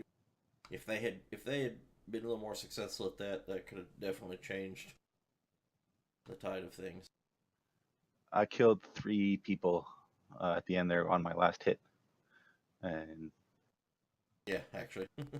I was like, oh shit, do I maybe stun or do I maybe kill? I was racking my brain over whether to use my key for a stun or an extra hit. Mm-hmm. It's pretty close. I mean, the Iron Ghouls have 120 hit points, so they're beefy. And so the Dismortum have quite a few as well. Man, the random initiative is just such a disadvantage when you're facing an army. Mm-hmm. Yeah, that really messed me up a couple of times. There was like some plan I would have to help, and then by the time it got around to me, it just wasn't relevant anymore. Yeah. It's not so bad when it's fairly even numbers, but man, when you're facing that many, it's just the people who have the group or the faction that has the fewest number of people, disadvantage. Especially when one of them's always almost last. That was me this time. Thank you for bringing that back up. I started off in last place and ended like- in last place. When I noticed I only had a sliver of health, and I looked at the full list of things before me, I was like, well, shit. Mm-hmm. Waited too long to turn undead there. Yeah, the thing, sometimes it can be good or bad. It depends, right? I mean, it swing. I don't know if it really adds advantage or disadvantage. To be honest, I mean, objectively, I don't think it does. The difference is it makes you do have to think more about what could happen. You have to actually be more careful in your planning of what you do, because you could have bad luck. I mean, which you could always have bad luck. You could always just go last, or whatever. The swings in momentum are way more pronounced when facing a large group, because there's more of a chance that a large group of them will go twice before we get to. Before any, like maybe one of us gets a good roll in, but like Because they get there's to go. more of them, they have Yeah. more of a chance to have someone at a higher initiative than you do. Yeah, well, also and lower. So higher and lower, which means that they can have a big bulk. Like if we happen to have a, there was a point where I think like 3 or 4 of us were high up on the initiative on one turn, and then maybe one of us was high up on the next turn, so they got to go twice, and that's a big load of numbers to come at us twice before we get to react. Mm-hmm. In the same prospect, you got to go twice. I mean, it's not like you got to go any less number of times. No, it's not. But us going twice has less of an impact than them going twice.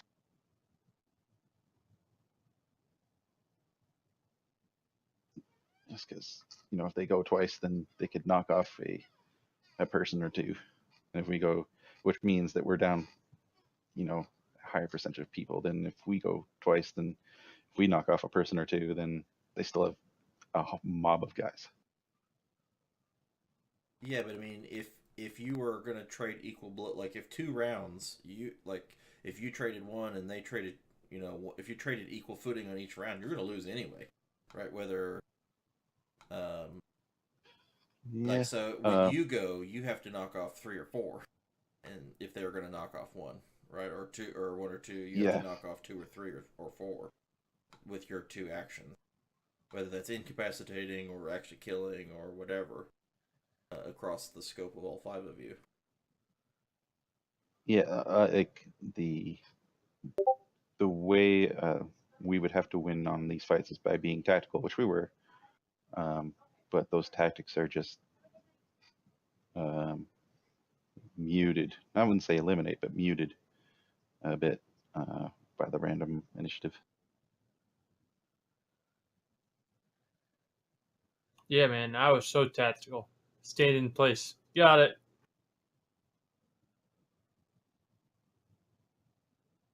It's just that the wild swings can really benefit the larger group of people.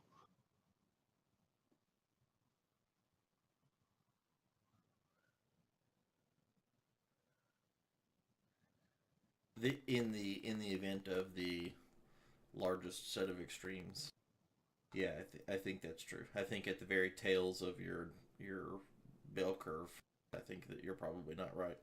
I think you're probably right, but we didn't even see the tails of that bell curve. I thought like I said, there was a time when I want to say around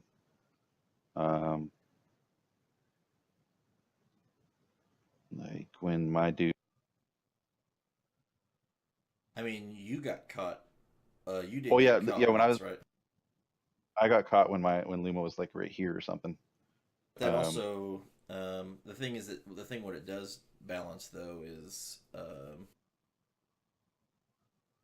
is the ability for let's say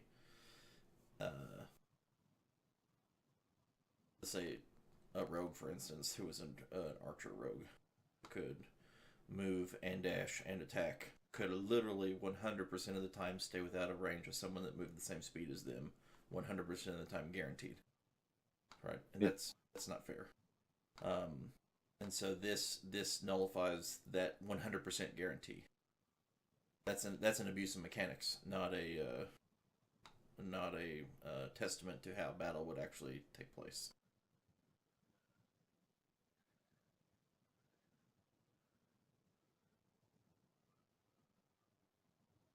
Yeah, no, I get why it's happening. It's just it's really fucking hard to have tactics against the large army. That's all I'm saying. It just gets muted. The more like the more imbalance of the numbers, the harder the tactics are. I get what you're saying. The bigger the enemy, the more advantage they have on the random roll.